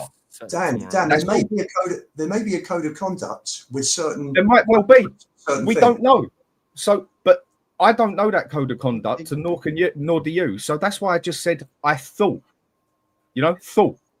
Let me ask you, in no walk of life do people get away with these things. Like in no other walk of life do we turn around and go, we're going to discipline you, but hold off for a little bit. Like he got disciplined. The funny thing is, I don't know about you, Lubo. I didn't see one person last week, go, Frank's wrong. He should take him. Everyone said, bloody Bissouma. Liability, doing it again. Now, in hindsight, he's wrong. He should have took Bissouma. I mean, what are we doing here? No, what are we doing? I blame Bissouma because he could have made a difference. If he hadn't have been so indisciplined. Okay, Danny, let me ask you a question. Let me ask Danny a question. Danny, stop punching your phone in. Let me ask you a question. You've got a sales team of 25 people, right? You tell everybody 10 o'clock. I've got a sales meeting. We're having our sales meeting. You're calling it. And you're hanging around at 10 past 10 because Lubo's not there. And it's a really important meeting, and everybody's got to be on board. They've got to listen to what you've got to say. So then I strolled in at 10 past 10. Sorry, Gaffer. You pull me to one side afterwards. Don't do it again. You called another meeting on Friday to have an end of week position. A chat, a lot's gone on. You want to have a chat with your sales team. There's 25 people sitting there. Where's Lubo? I strolled in at 10 past 10. Everybody's waiting.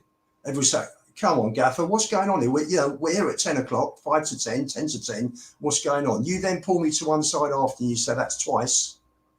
You're on a warning. Next time I'm suspending you. I then stroll in to the Monday meeting. Again, late, or the Wednesday meeting, again, late.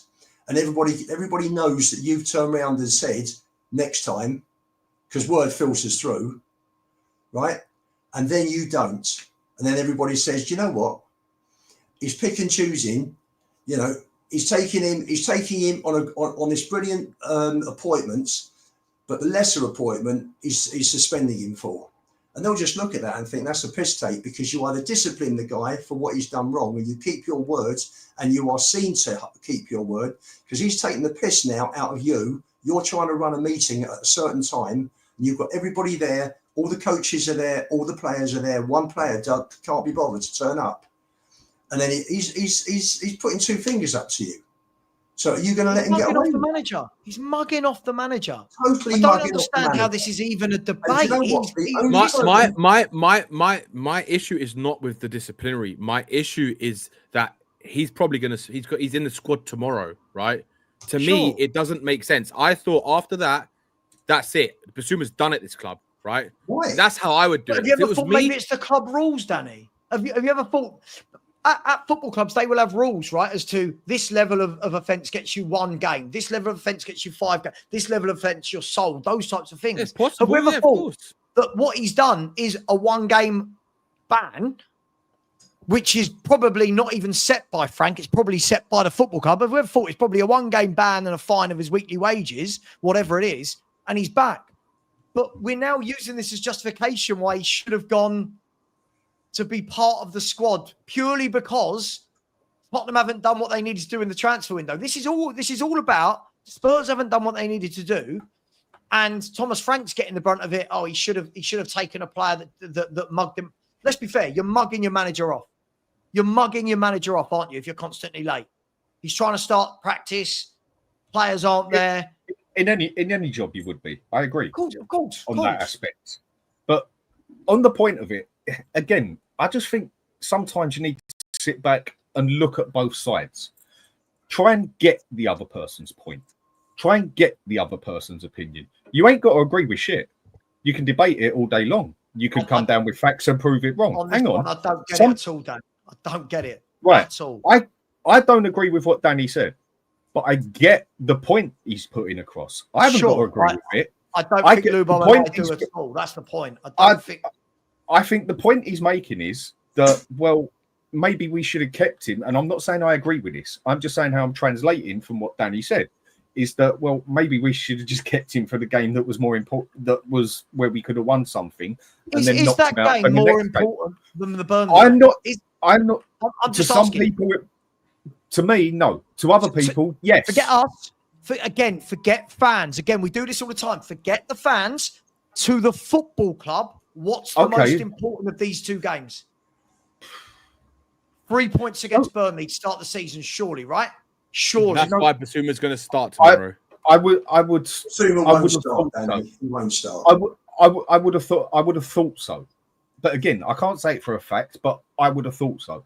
If you want to go on the fan side of it, I think Wednesday was more important than our first home game to a majority of fans. I think they'd give up this which first is wild because it doesn't do anything for us in terms of points. Again, Savva, at the end of the day, it's like I say, it's each to their own. Yeah. I get that, but their own. I'm not saying I agree with it. I just try and get the other person's point, and I get what Danny's getting at, but I don't agree with him.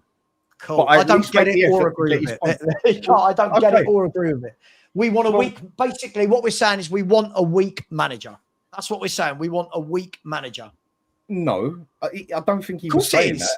Well, tell me if he was. Well, Dan, tell me if I'm wrong. You're saying you want a player to be disciplined, but we want to pick and choose. No, I know. But the point of this was that we're saying you understand somebody that's saying they want them to be disciplined, but not quite yet because it doesn't suit us. I've never known any disciplinary process where that's happened. I've never known where you pick and choose disciplinary. The other thing also is that if players can see that Bissouma's not listening to Frank and getting away with it, that happens. That will transpire. That will go onto the training field. And this is why I agree with you, Ian. But the only point I was getting at a second ago is I at least try. Right, Ian. Out a straightforward question, yeah? Forget whether you agree with it or not. Do you get the point that Danny's coming across with, though? Do you actually get why he thinks that? Do you actually get the idea? Not agree with it. Do you actually get it? If winning that cup is more important than discipline, then yes, I get it. But to me, right. But that wasn't. That was like, hang on, Ian. That was only partly what you didn't have to disagree the whole thing. No, that's do you agree? No, you disagree with that, yeah? You just said you got his point. 100%. Right, you disagree with him. No, I disagree as well. But do you get why he's got that point? Do you get why he thinks that? He's thinking as a fan short term for one match and not thinking again. That is not what I asked, Ian. I asked, do you get his point? Yes or no? No. So you don't even get the point he's making. No, I don't get it either. I'm not. Fair enough. I don't get it because we're an elite professional football club. This isn't Sunday League. This is an elite professional football club where someone has breached the terms of the club policy. I agree. And if we're going to just turn around and say we want the manager to be a yes man and we want the manager to have no discipline and we want all the players to see that the manager is lenient in terms of, yeah, don't worry that you're late, just come with us anyway and play, and that there's no ramifications to what you do, then Danny's got a point. But it's when we're an elite professional football club. Yeah. Danny's point that winning that trophy would have made the players forget how he hadn't disciplined Bissouma. Footballers won't think like that. They'll get away. They'll use that in the future. He got away with it. I'll get away with it. I totally agree with everything. But the only question I asked is that, let me just put it this way. Sometimes you understand someone's point. Why do you understand it? Because you've been there, done it, got the bloody storybook, yeah? Sometimes you don't quite understand why they think that, yeah? Like, I don't quite understand why you think that, but I get why you've got your opinion. Nothing more, nothing less. And then sometimes you might as well talk to a fucking brick wall because the person don't even want to get it, let alone understand it. It happens, yeah. And there's all I'm asking here. It's got to make sense for somebody to get it, though, Dan. Like it can't be. No, it doesn't. Just because it doesn't make sense to you as such, that's why you ask. It doesn't make sense to any Premier League football. It doesn't make sense in any walk of life or any Premier League football club, Dan. It's not how. I'm not agreeing with it either. I'm just saying, do you get his point on why he feels that Bissouma should have been played in what he calls an important game. No, you don't even get away with that. They're fair enough. They're fair enough. That's what I was asking. Dan, if you're Thomas Frank, you've got a whole squad there, bar one player, who are committed.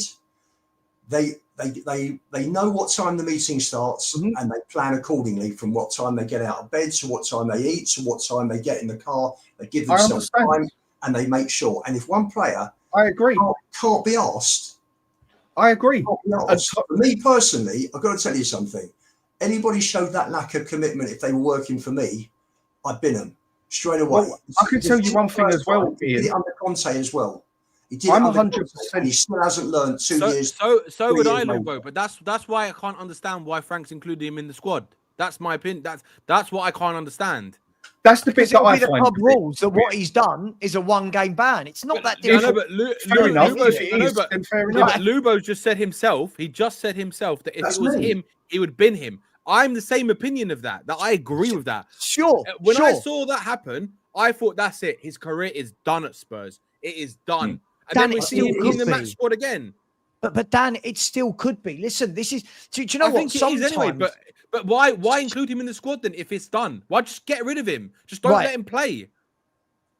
Right. Have you ever thought maybe there's some talks going on with some clubs? You ever thought something's going on in the background? Right? Yeah, but maybe why include him in the squad, Sav? Dan, I don't know. Maybe because Thomas Frank sees what a weak squad we've got, right? Maybe he sees what a weak squad we've got. But all I'm saying is all the football clubs will have the rules and regulations. If you break this 1 game, if you break this 3 games, if you do da-da-da-da-da. Clearly, all he's done is enough for 1 game suspension. Serve the 1 game suspension, you're back in. It's not uncommon. It's not uncommon at football clubs. So I've got to trust Thomas Frank that what he's done is 1 game. He comes back into the squad. I've got a feeling he's going. Just a feeling that he's going. Yeah, so do I. Right? Hence, not turning up on time. It speaks of a player that doesn't want to be. Look at all the players this year that haven't turned up to training. People like Wissa and Isak and all this stuff. It's normally when they're going. Now, Dan, I agree with you. I wouldn't have him in the squad. I mean, the problem we've got, guys, is we have got such a weak squad that he's almost got to. But should he have been in the squad when he should have been disciplined? No, I don't think he should have. That's the difference. I'm not saying I agree with Dan's point. I would rather Bissouma over Gray all day, every day. I've said that for years. I don't rate Archie Gray in any way, shape, or form. I've not seen anything in him for Lubo to keep telling us for 18 months. He's going to be a good. I've not seen anything that makes me think that. But for me, the bigger issue is when that happened the other night. Not something none of us have talked about.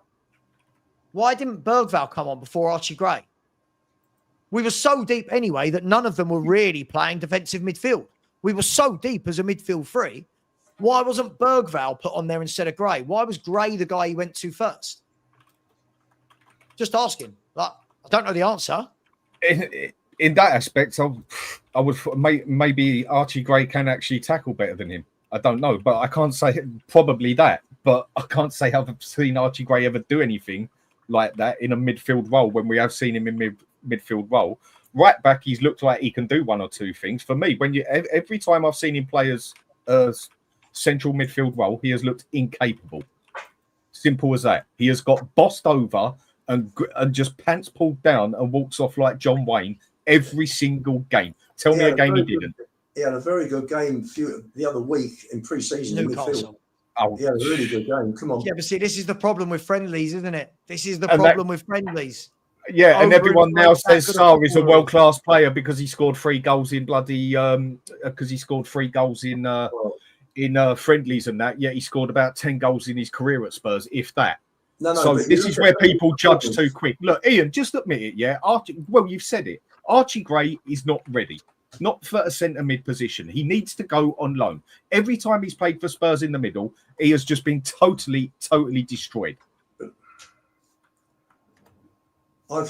Listen, Gray should be eased in 15, 20 minutes.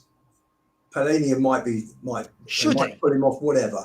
That's how you ease Gray in. You don't stick Gray in from the start against Liverpool, Villa, PSG. He's going to get buried. Of course, he shouldn't even go on the pitch against PSG.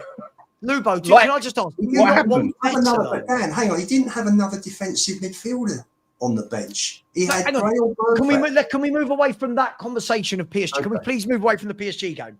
Let's just talk about, isn't it worrying, though, that we've not got better than Archie Gray? Like, do you know, I see our fans laughing at, like, Newcastle, for example, buying Jacob Ramsey. Now, I know they're different positions, but buying Jacob Ramsey, they're still buying a Premier League proven midfielder, right? That gives them depth. We're still playing Gray. And Dan, this is where we'll make friends again. And all the people in the chat thinking that me and you are falling out. We do this once a week. It's fine. What happens on the pitch stays on the pitch. I don't exactly. And with Dan. And with Danny Kiriakou knows what he's doing. I know what I'm doing. Everyone relax. We're all good. Right? This is where Danny and I agree. This goes all the way back, Dan, to nearly 18 months ago, 15 months ago, where we said, got Bergvall, got your young player. Don't need another one. Because what we said was you end up in situations like we did on Wednesday night. We end up in situations like we will tomorrow, where, player's injured. Go on then. Right, which kid are you picking? You're picking kid 1 or kid 2. This is why we didn't want it, Lubo. This is why, Dan, tell me if I'm speaking out of turn, Dan. This is why we did not want Gray and Bergvall at the same time, because this is what it leaves you with. You see, it leaves you with no experience. You see, it leaves you with a little boy. It leaves you with a little incapable person of playing as a centre mid at this moment in time at professional stages who touches the ball once in 25 minutes. What you'll probably have tomorrow, he'll change back to 4-2-3-1. Right. Probably. So, but the problem is we don't have a 10. If we had a 10, then you'd have a choice of Palhinha, Bentancur, and Sol for your two. But we haven't got a 10. So what he did, he put 3 in the middle with the 2 wing backs on Wednesday. So you're using your 3 players, your 3 established players. Bissouma's not there. Now he's bringing Bissouma in. So if he plays 2 in midfield, if he plays Palhinha and Bentancur, which is probably the 2 I think he'll start with. I think that's the best 2. Yeah, he'll have Bissouma on the bench if he's going to play Sarr in that 10 role, or which I presume he probably would do. So this comes back to my point with you, Ian, right? This comes back to my point. And I will say I told you so. I'm going to do it. Palhinha and Bentancur, do we all agree that will be the double pivot tomorrow if we play a 2? We all agree on that? Yeah. Right. Paulinho and Bentancur. Well, Bissouma could get a shout, you know. He's in the squad. Sure. Okay, but hang on, Danny, hear my point and you'll agree with it. I promise you. No, we're going those 2. I'm messing. Now we're going, Sarr is the next cab in the ranks. Right? Yeah. With Bergvall. You've now got Bissouma. Right? Those 3. Now you've got Gray. This goes back to my point that Archie Gray, even with a weak set of midfielders, is the 6th choice central midfield player at the moment. The 6th choice central midfield player. This boy, I'm sorry, is not ready right now. I'm not saying sell him because we spent a huge chunk on him. Yeah. But right now, this boy should be going out on loan and getting 90 minutes week in, week out. Because we're acknowledging that even without a 10, this boy doesn't get in as the first 3, 4, or 5. Even because we've all just sat there and said, well, if Bissouma was there, Bissouma plays. Cool. And Bergvall's better than him. Cool. And Frank said himself, hasn't he, guys, if I'm not wrong, that Gray and Bergvall are not at the level of Sarr. So you've got a kid there that's the 6th choice central midfield player. How's he going to, when we say he's got to play and get better, when is he going to get game time? When? Because when he comes on for 15, 20 minutes, we see he's not good enough. But we're saying he should learn from Palhinha. This is the worry I've had for 18 months, and nothing has changed my mind on this. Nothing. I think this one, sorry, again... Lugo, I'm sorry. I know you like him for some reason, but again, 40 million that could have gone on a Manu Kone who's off to Inter Milan. I think this one comes down to the point, again, of whether you like the word or not, it is opinion. In my opinion, stick him out on bloody loan because he is not ready for that Spurs pitch yet, yeah? Okay, he can handle a right back but not what you want your right back to do. I suppose as right back, he was better than no one being there. Whereas he proved the other night as a DM or a centre mid, you might as well have had no one there. He touched the bloody ball once. Once. So in that way, oh, don't give me that. I'll bet you in that 25 minutes, every player on the pitch touched the ball more than maybe but touched the ball more than bloody once. Yeah. I'm gonna go and have a look. How many times Archie Gray touched the ball? One second. I'm gonna. As far as I know, it was once or twice he touched the ball. With that, Ian, I just think he would be better out putting him on loan where he's going to play consistent football. But in your opinion, you think he would be better sitting next to Paulinho. And again, at the end of the day, it's just where people see things different. If you stick him on loan, stick him in somewhere like Leeds, which is Premier League.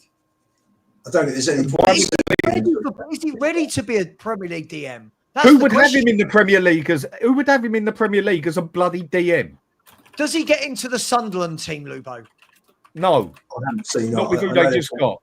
I know they bought about 9 players. They just bought Diarra and Granit Xhaka to play in midfield. Like this has been my point all along. People say loan into a Premier League club.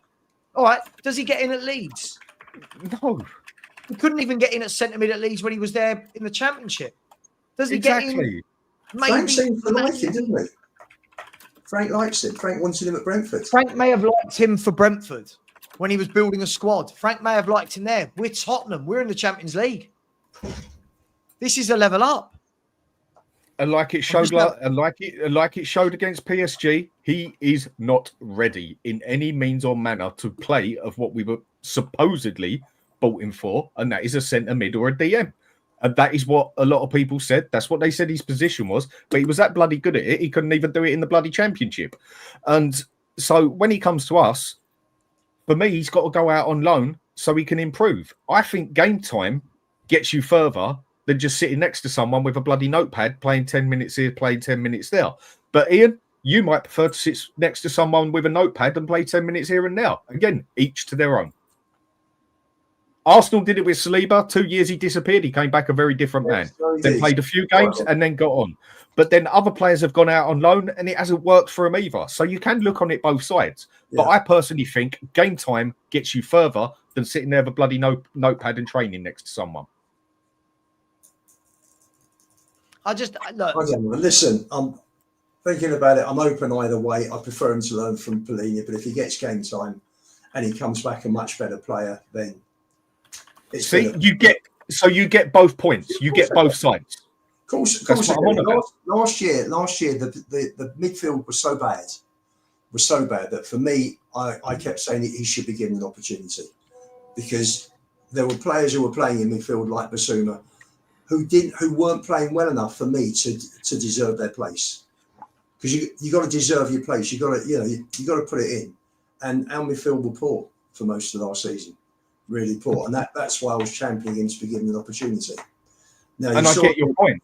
You saw your point with Villa that's way out of his depth. For me, I would have been playing him against, someone like an Altmaier or a Ferencváros or in midfield. But unfortunately, we had the injuries, and he had to play at the back in that part. It would make more common sense in those games, wouldn't it? In that aspect, absolutely. I just think centre mid, he's not even good enough for the Premier League. Sorry, go on. Well, there's a player there. For me, there's a player there, and I think it'll come good. Maybe there could well be a player there, but that player somewhere, wherever he is, whether he's there or whether he's across the bloody road, he weren't bloody there against PSG, was he? Oh, sorry, he touched the ball. In fairness, Dan, they swarmed all over us. Life ain't fair. Even the players that were on the pitch for 90 minutes or the best part, which was 7, they swarmed all over us. Last 15, 20 minutes, there wouldn't have been many teams that would have held it. I agree. But the drop was massive. Once we made those subs with Tell and Gray coming on, the drop was unbelievable. Massive. Like shockingly bad. But Solanke came on with Gray. And you saw the difference. Now, I'm just saying that I know Solanke's hardly had any minutes, but you saw the drop off from Richie to Solanke. Yeah, I agree with that as well. Yeah. But the one thing I will to stick up for these players. The one thing I would say to stick up for these players is it's very difficult when you're joining a game at a time where the team is under the cosh completely and the rest of the game plan's gone out the window.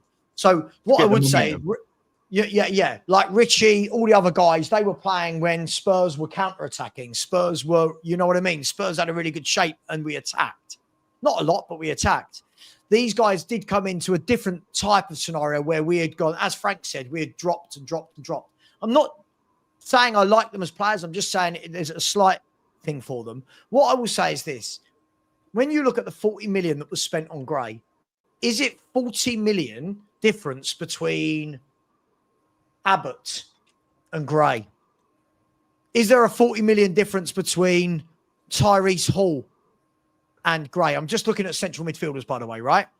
I'm looking at these young players and going, who sanctioned this and said, this guy is 40 million pound better than any young 18-year-old centre mid we've got?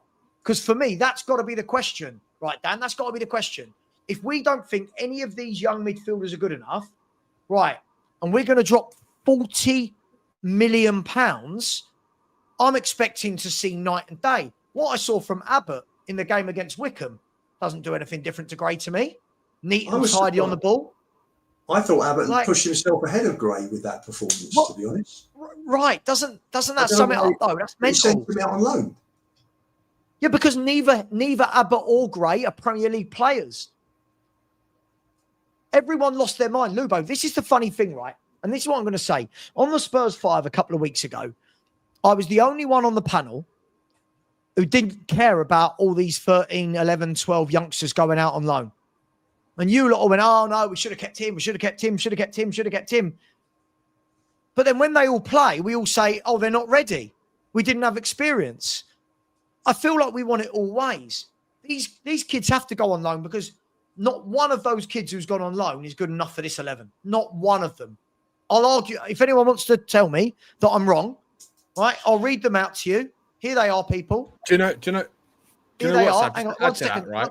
Go on. 1 second, Danny, 1 second, just really quickly. So these are the ones. So I believe that only 2 of them haven't gone yet, which is Scarlett and Vuskovic, right? Yeah. So Moore's gone to Rangers. Dorrington's gone to Aberdeen. Phillips to Stoke.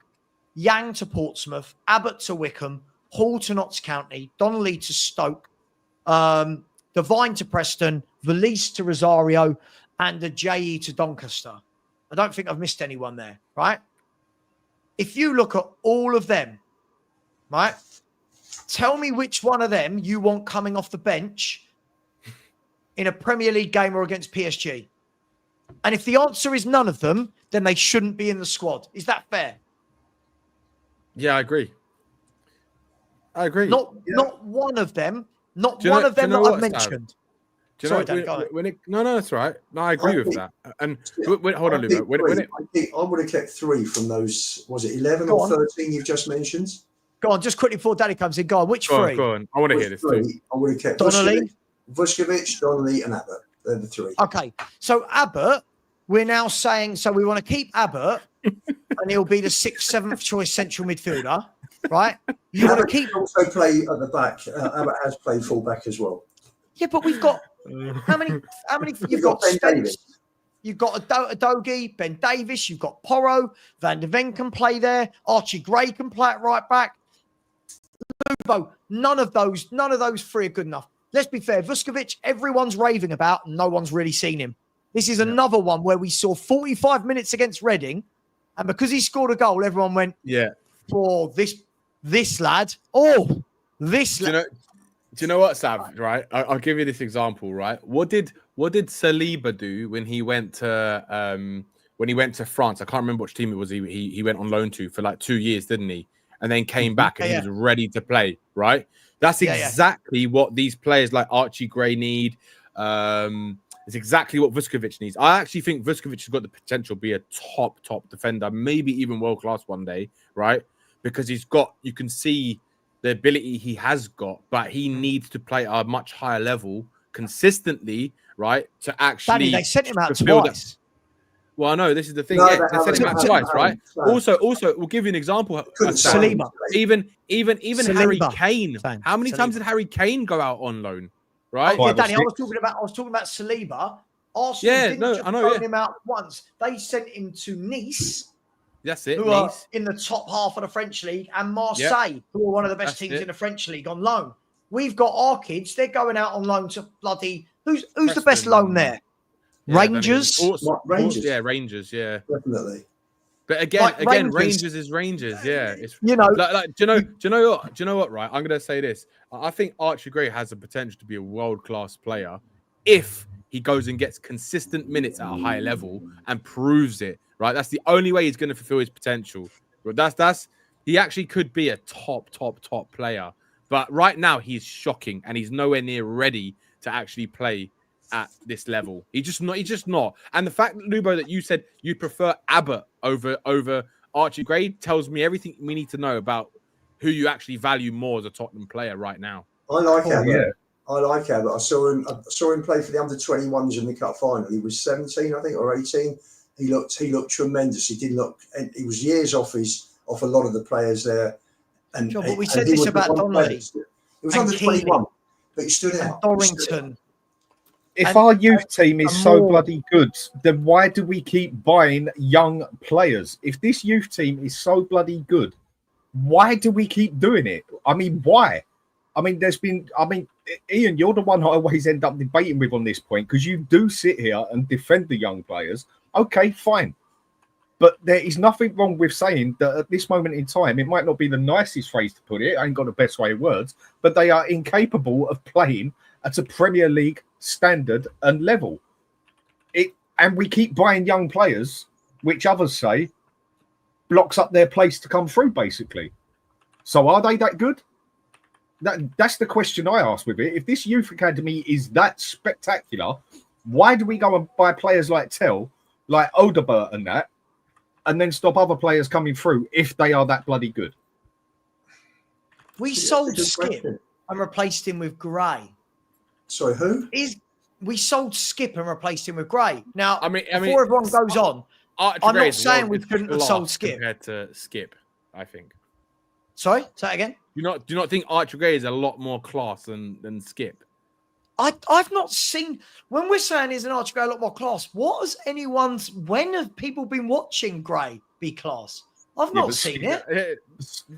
I mean, it's in some moments. Is it the that you Chelsea see- game? Danny, is it the Chelsea game Maybe, 2 years ago maybe when it's he was at Leeds? Is that what this is? Yeah, maybe that's Right. the one. Yeah. So we're going back 2 years to one cup game. We're all going, oh, this boy.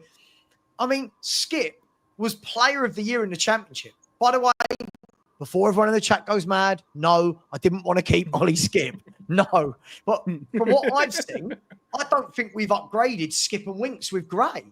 So far, I don't think we have. And yet, I mean, Lubo, if do you I'm not not think we wrong- have? I don't know. wasn't it 40 million for those two, Lubo, and 40 million for Gray? What? Skips? I think we Skip and sold Winks? Skip and Winks for about 40 million quid, didn't we? Something like that. Yeah. What's his name? Went to Leicester, didn't he? And we actually got a good deal for him. Didn't we get 10 million for him for Winks? And then we got We got 20 10, for we Skip. got or 10 something for like one and 20 Something for the along them lines. that. Yeah. I think it was 10 for We actually- All right. We Yeah, actually it was got 10 for all right Winks. money for him, considering how bad they were in that. But for me, it just puts it on there that maybe our youth academy isn't as great as people are saying. Maybe the 16, 17-year-olds are, but unless you are something special, you ain't getting in a Premier League team. And Well, Archie Gray, you cannot give me one Premier League team that he is a regular starter as a centre mid, which is meant to be his position. This is what I argue about him, that he can't even get into his position in any Premier League team. He couldn't even do it in the Championship. Well, they moved him Well, to look, right back because of an injury crisis. I mean, Dan. would you? So let me ask you this, Lubo. Would you class him as a world-class player in the Championship? Who? Archie Gray. Like When you he's say a top world level. class, I mean, Like, when I say world-class, I mean like he's a top-level player in the Championship. I'd like to see him. I think he did a very good job for Leeds. You know, So why didn't he go back to Leeds then? Let me ask you a question. I don't think he gets in now, Danny. They've signed Yeah. players. I don't think he Danny, gets Probably in. right. You're probably right. Danny, let me ask you a question. Frank came in for Gray, and the reason why we had to pay 40 was because we were hijacking Brentford still for 40. I don't think Grace should not have been no 18-year-old kid with a year in the Premier League, unless he Championship, unless he is that good, should be more than 20 million for me. Yeah, but there's a British tax as well, and the thing was that it wasn't a question like with Savinho. We're looking to the player, City are putting a value on him, and we say yes or no. That wasn't the case with Gray, because Leeds already put that price on with Brentford. Brentford wanted him, so if we wanted him, we'd have to match the price. So at what point did someone just turn around and go, 40 minutes? Shut up. Like, what point did someone just laugh that off? Because we'll pay 40 million for Gray. 40 million for Gray, but when we're talking about whacking down 68 for Eze, right, we're sitting there going, oh, I'm not sure he's worth it. I've got to say, to me, I just want the players on the pitch. I don't care what they cost. I mean, if you get a deal, yeah, but it does matter when that money takes away from buying another player. That's always been the point, hasn't it? But Ange had the money because he was going after Gallagher. So if it wasn't Gallagher, he could have bought a Locatelli, he could have bought a Kone, but he stuck with Gallagher so long, and that was the problem. So I mean, it wasn't Gray instead of, it was Gray alongside, and he could have had. If Gallagher had said yes, Gallagher would have come to Spurs last season. I think Gallagher would have been in our midfield. So it wasn't. We didn't spend the money, and that's all there was, because in the end we didn't get Gallagher, and he went and spent the money on Solanke. That was what I think the problem is, Ian, is that maybe the scouts looked at him and thought, yeah, there's a quality young player there somewhere. Maybe the scouts saw something we didn't. It's their bloody job. But one thing I can vouch for is that the scouts here don't really do their job very well, do they? They could have thought he's got world-class potential, Dan. Exactly. But now it showed that he ain't world-class. I don't even see the potential in him in his position. In my opinion, baked potato, mate. See you later. He's got to go. If it's not on loan, then we got to get rid of him and bring in someone who is capable of doing it now. Yeah. You can't start writing players off at 19, Dan. Come on. What, like everyone writing tell off? Can I just ask? Let's have a look, right? So yep, drop the mic there, mate. Yep. Look, that's true. Here's the question for me, right? Does he get in at Bournemouth? Does he start for Bournemouth in central midfield? I don't know who they've got now, Sav. They've got players like Tyler Adams. They've Cook, got Isn't Scott? Isn't it Alex Scott plays for them? Yeah, they've got Alex Scott. They've got Tyler Adams. They've got who's the other one? Tyler Adams. Weren't we linked with Tyler Adams at one point? They've got Billing. They've got Christie. He don't get in. He don't get in at Arsenal. I'm not even going to ask that. Or Villa. No. Does he get in at Brentford over Norgard? Over Janelt, Henderson, Yarmouk. I mean, he doesn't. Does he get in at Brighton? Belieber, Ayari. Right. Burnley. Now, Burnley. Let me go and have a look at Burnley's squad, guys, right? Let me have a look at Burnley's squad. And this is, as much as we're laughing, this is the reality of where we're at. We're hyping up a player that we're looking at other clubs and going, he don't get in anywhere. Like their midfielders, you would say, they've got Hannibal, who was at Man United. They've just signed Leslie Ogachukwu from Chelsea. They've got Aaron Ramsey, Josh Cullen. I mean, I can make the argument that maybe he might. Yeah, he might get a go in. Maybe he might. Do you know what would have been good, Sav? You know when we bought him last season, what would have been good for us was that Brentford wanted him, right, when Frank was there.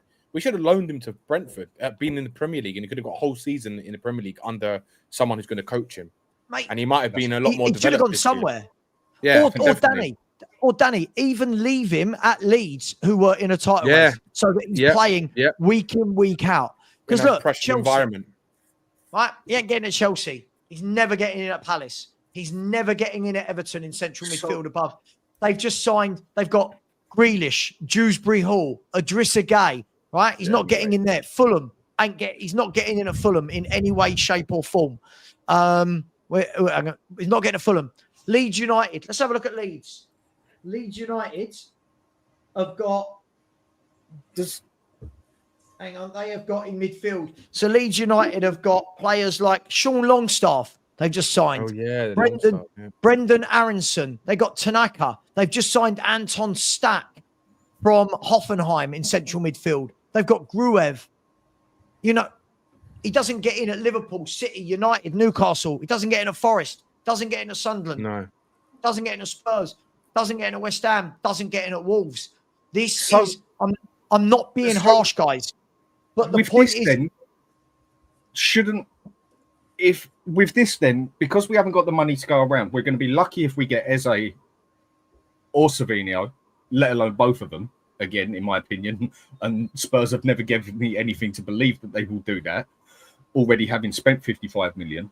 So for me, this is looking like we need to keep Bissouma.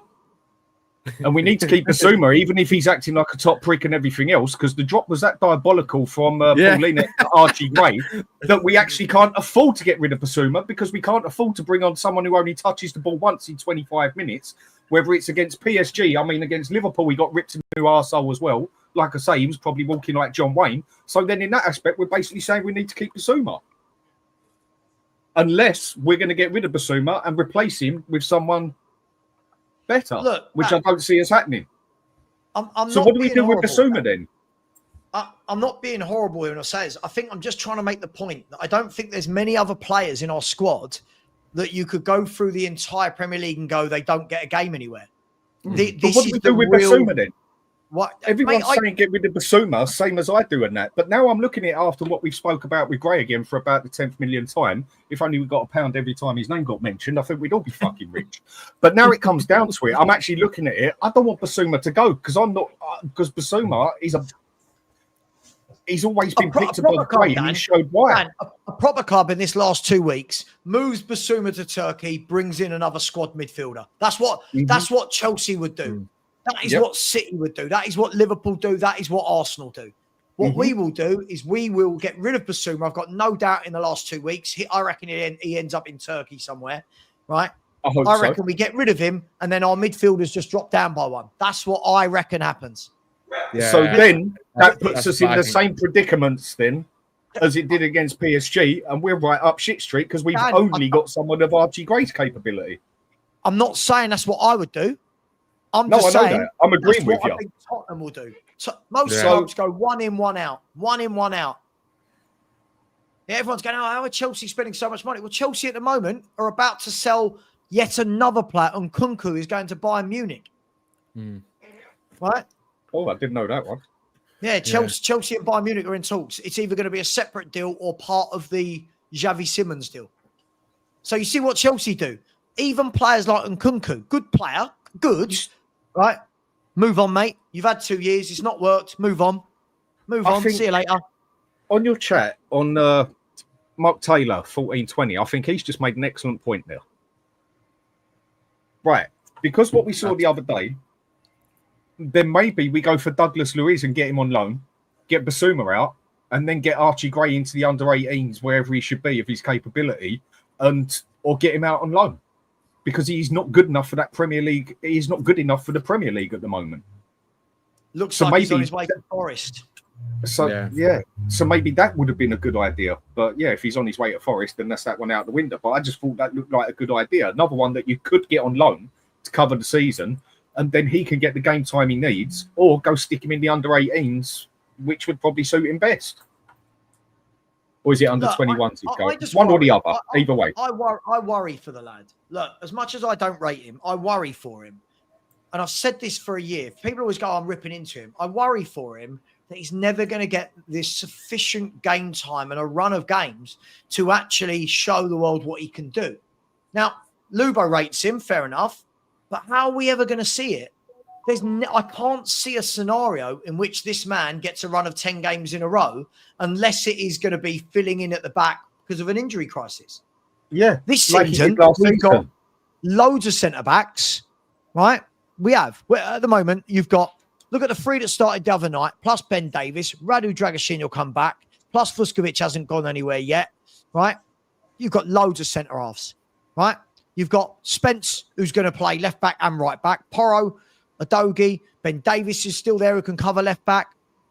Midfielders, where does he get in? I don't know how we get this guy. When people are saying let him learn under Frank, I don't know how he gets sufficient game time. I might be wrong. If I'm wrong, I'll hold up my hands. This season and go, wow, fair play, mate. You've broken into this first 11. But right now, I see him as the weakest link.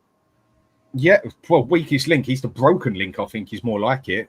I'm sorry, it sounds harsh, but touching the ball once in 25 minutes, whether it's the best game, that's a shambles. I feel for him. He shouldn't be dropped in that position because he's not bloody good enough, the poor fella. So stick him out on fucking loan, for God's sake. I mean, you talk about a weak link, broken link. That is what I mean the whole time. When I say he came on, it was irrelevant that he was on the pitch in midfield as a DM because he touched the bloody ball once. You might as well have had me, Danny, you, or Ian there, for God's sake, and we might have touched the ball twice. Dan, he was doing a lot of covering, a lot of chasing. He was in it, held his position. Mate, Ian, mate, the way he stood there, the only thing he was chasing was the bloody dragon, mate, and that was in his head. They were all He's standing there pointing at people. Dan, they were all chasing fresh air for 20 minutes. It was an onslaught. Come on, this is the best team in Europe. And you're slaughtering a 19-year-old kid. Come on. I expect him to touch the ball more than once. If we're gonna play him in games like that, Ian, I'm gonna judge him the same as everybody else. It's just a topic we go on about. Ian, we just agreed to disagree at the end of the day on that one. I'm willing to do that with you. Okay. Yeah, Mafuz, I don't think Paulinho will play every game. But I'll be honest, right now, if Paulinho's not playing, I don't want it to be Archie Gray that steps in and starts next to him. I would rather it be Papa Sarr or Bergveld. Yeah. This is, listen, if I'm wrong and Frank gets him there, absolutely brilliant. I just worry that at this age, he's not had a loan, right? He's not. And he's not, to Dan's point earlier, which I will concede, is for nearly 2 years, he hasn't played DM. I will concede that. And at this age, you've got to be playing. Like, you would think that Stoke right now are playing Jamie Donnelly in the number 10. You would think that they're playing him in attacking areas, right? Getting his game time. If he comes back good enough, great. If he doesn't, at least they've played him in that area. You would think that George Abbott going to, which one is he? He's at Wickham, isn't he? Yeah. You would like to think that they're playing Abbott in central midfield.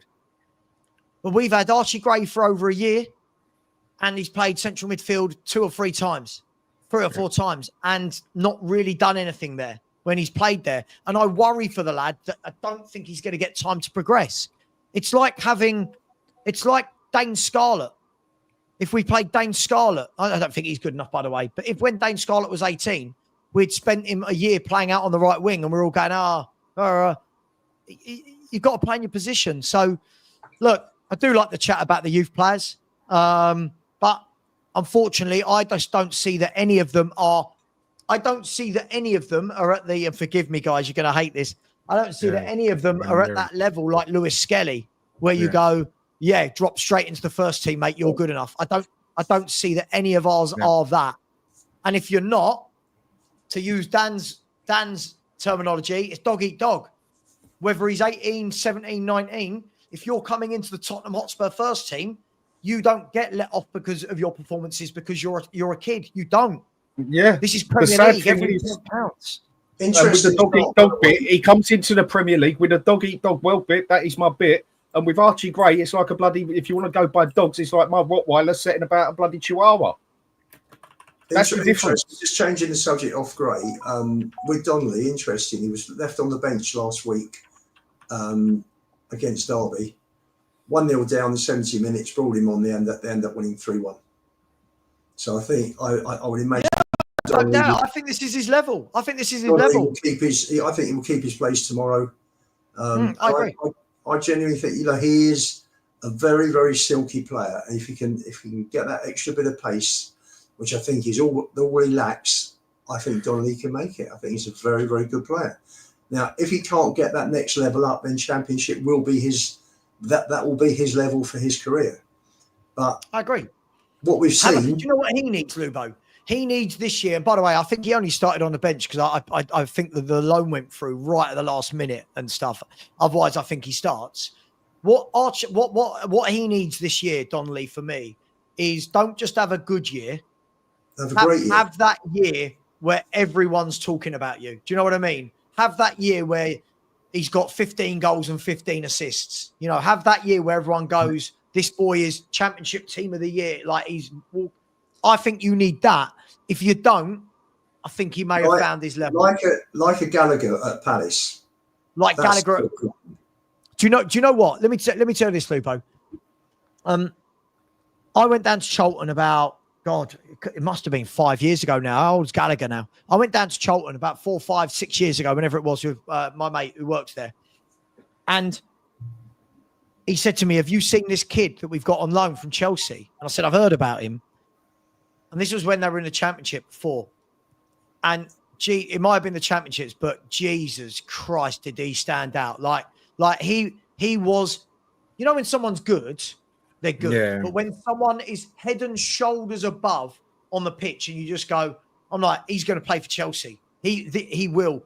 Then he went back and went to Palace and did it in the Premier League. Then he ends up the Chelsea captain for 2 seasons.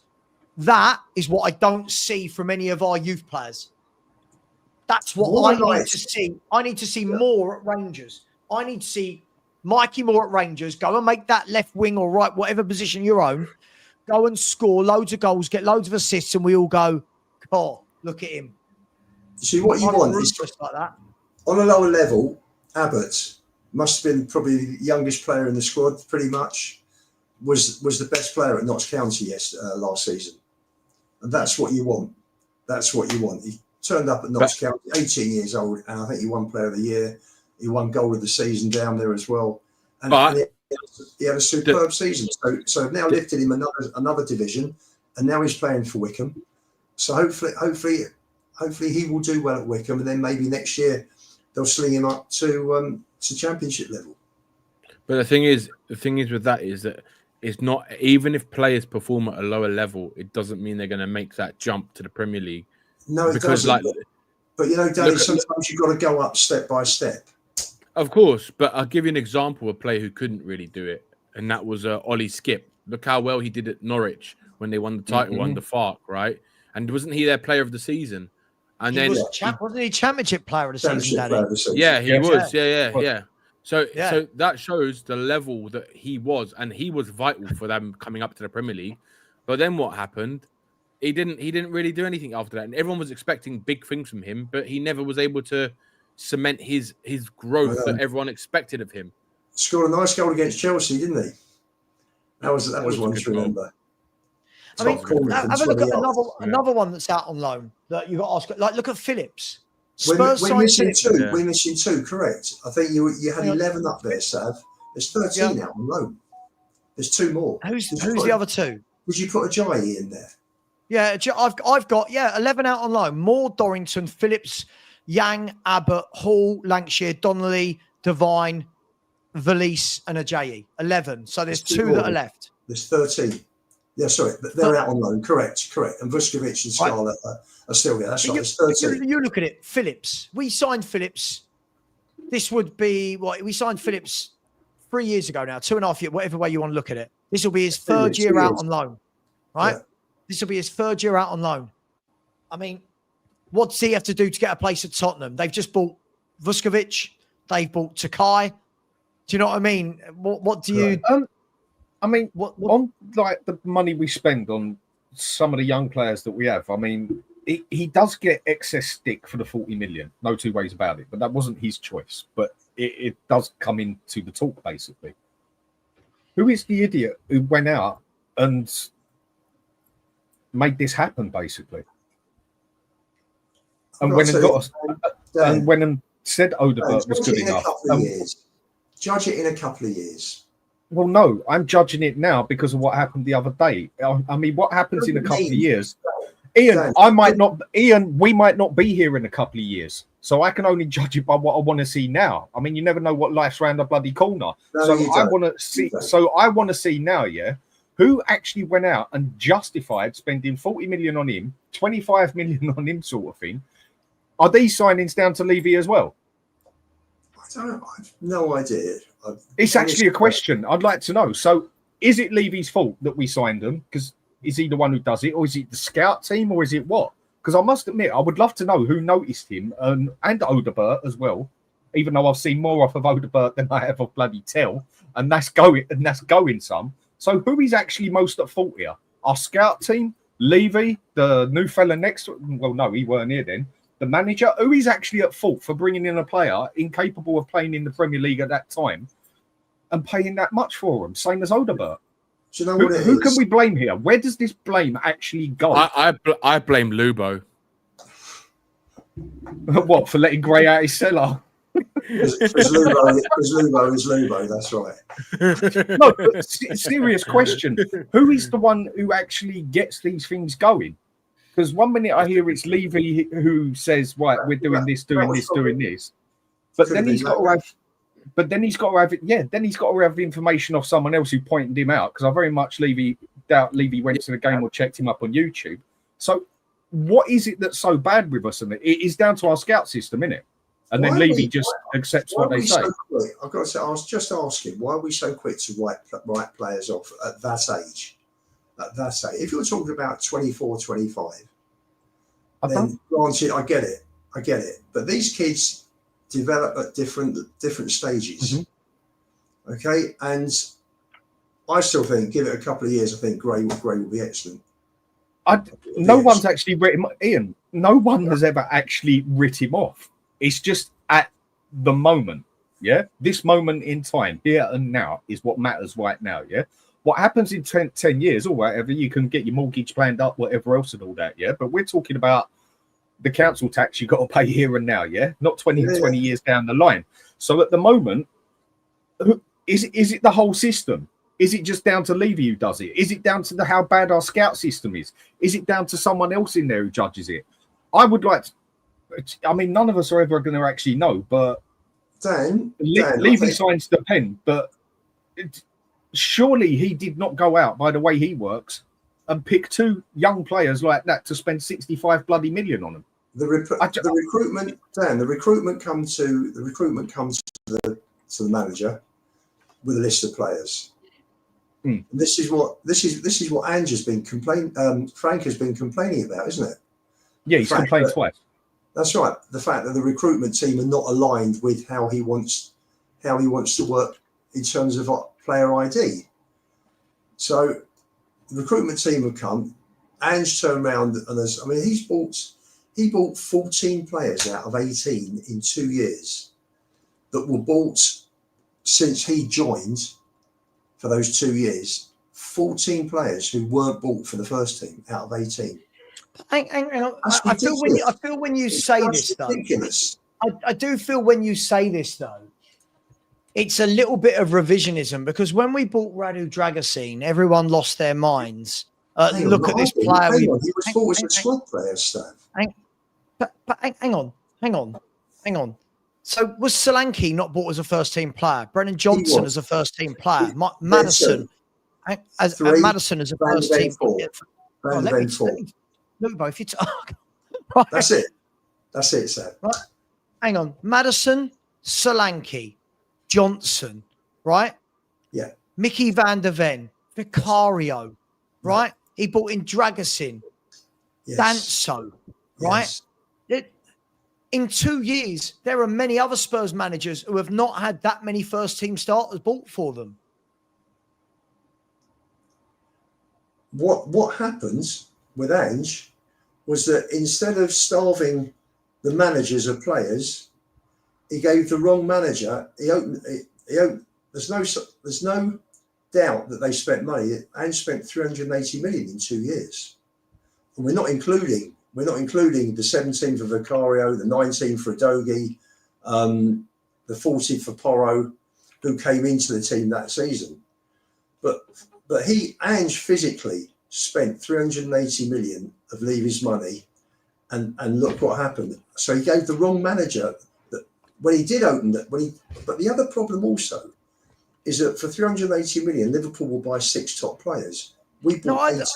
I understand that. So in terms of answering that question, you've got a manager though, Lubo. The thing is, the problem with Ange is when we're using that conversation with Ange is the one saying he wanted young players.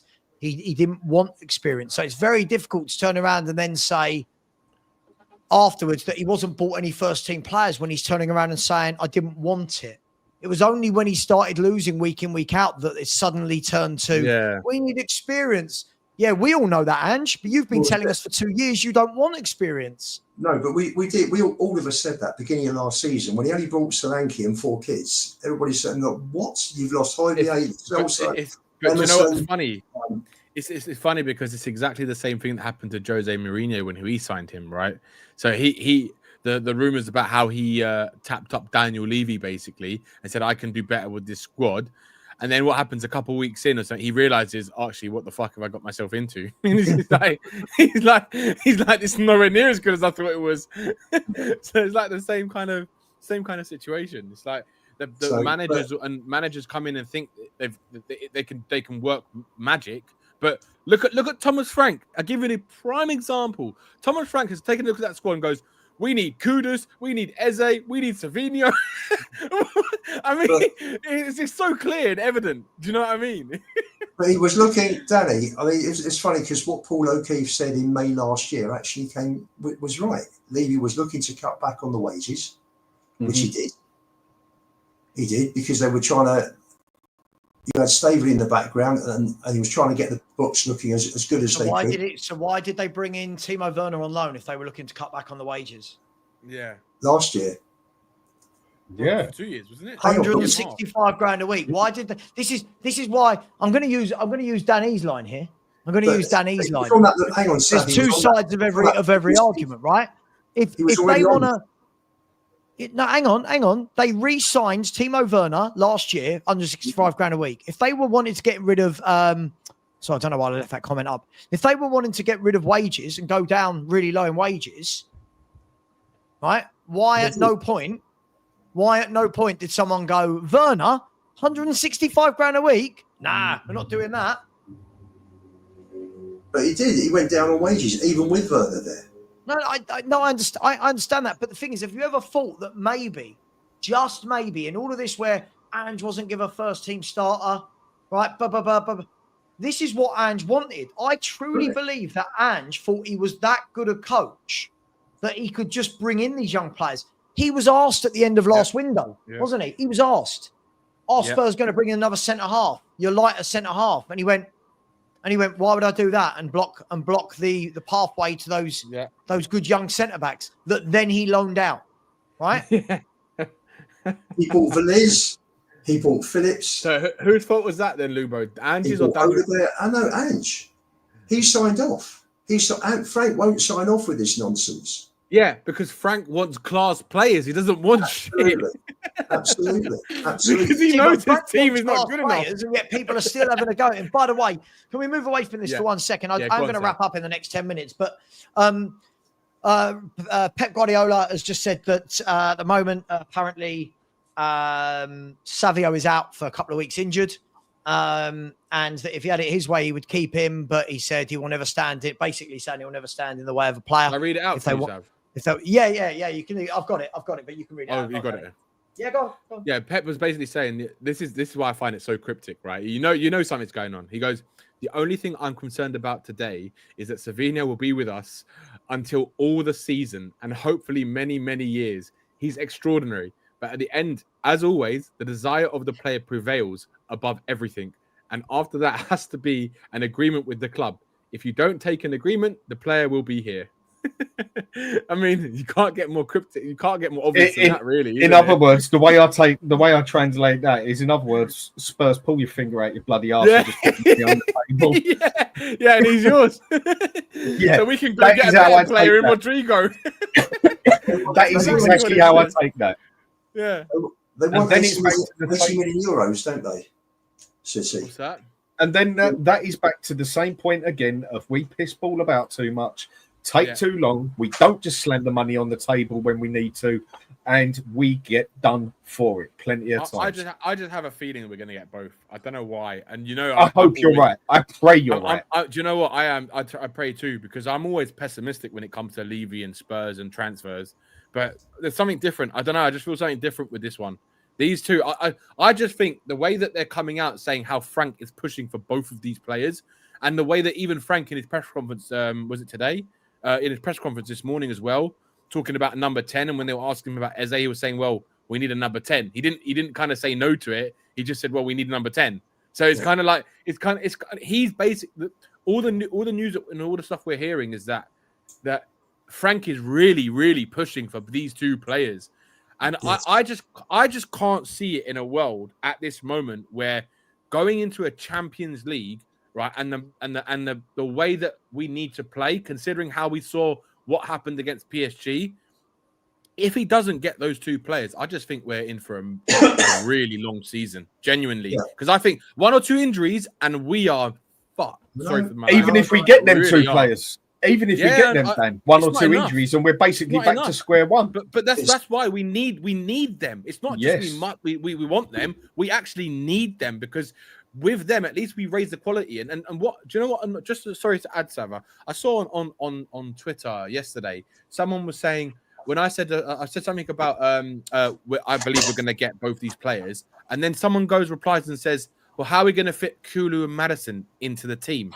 And I basically reply saying, "This is the problem with fans is that they always look at we need to fit them into the team. No, this is how a big club acts. A big club will go and say, I'm going to go and get the best players we can buy because then we have a squad full of top players that we can rotate. That's the only way you're competitive. You can't be competitive in a league. We've never had that.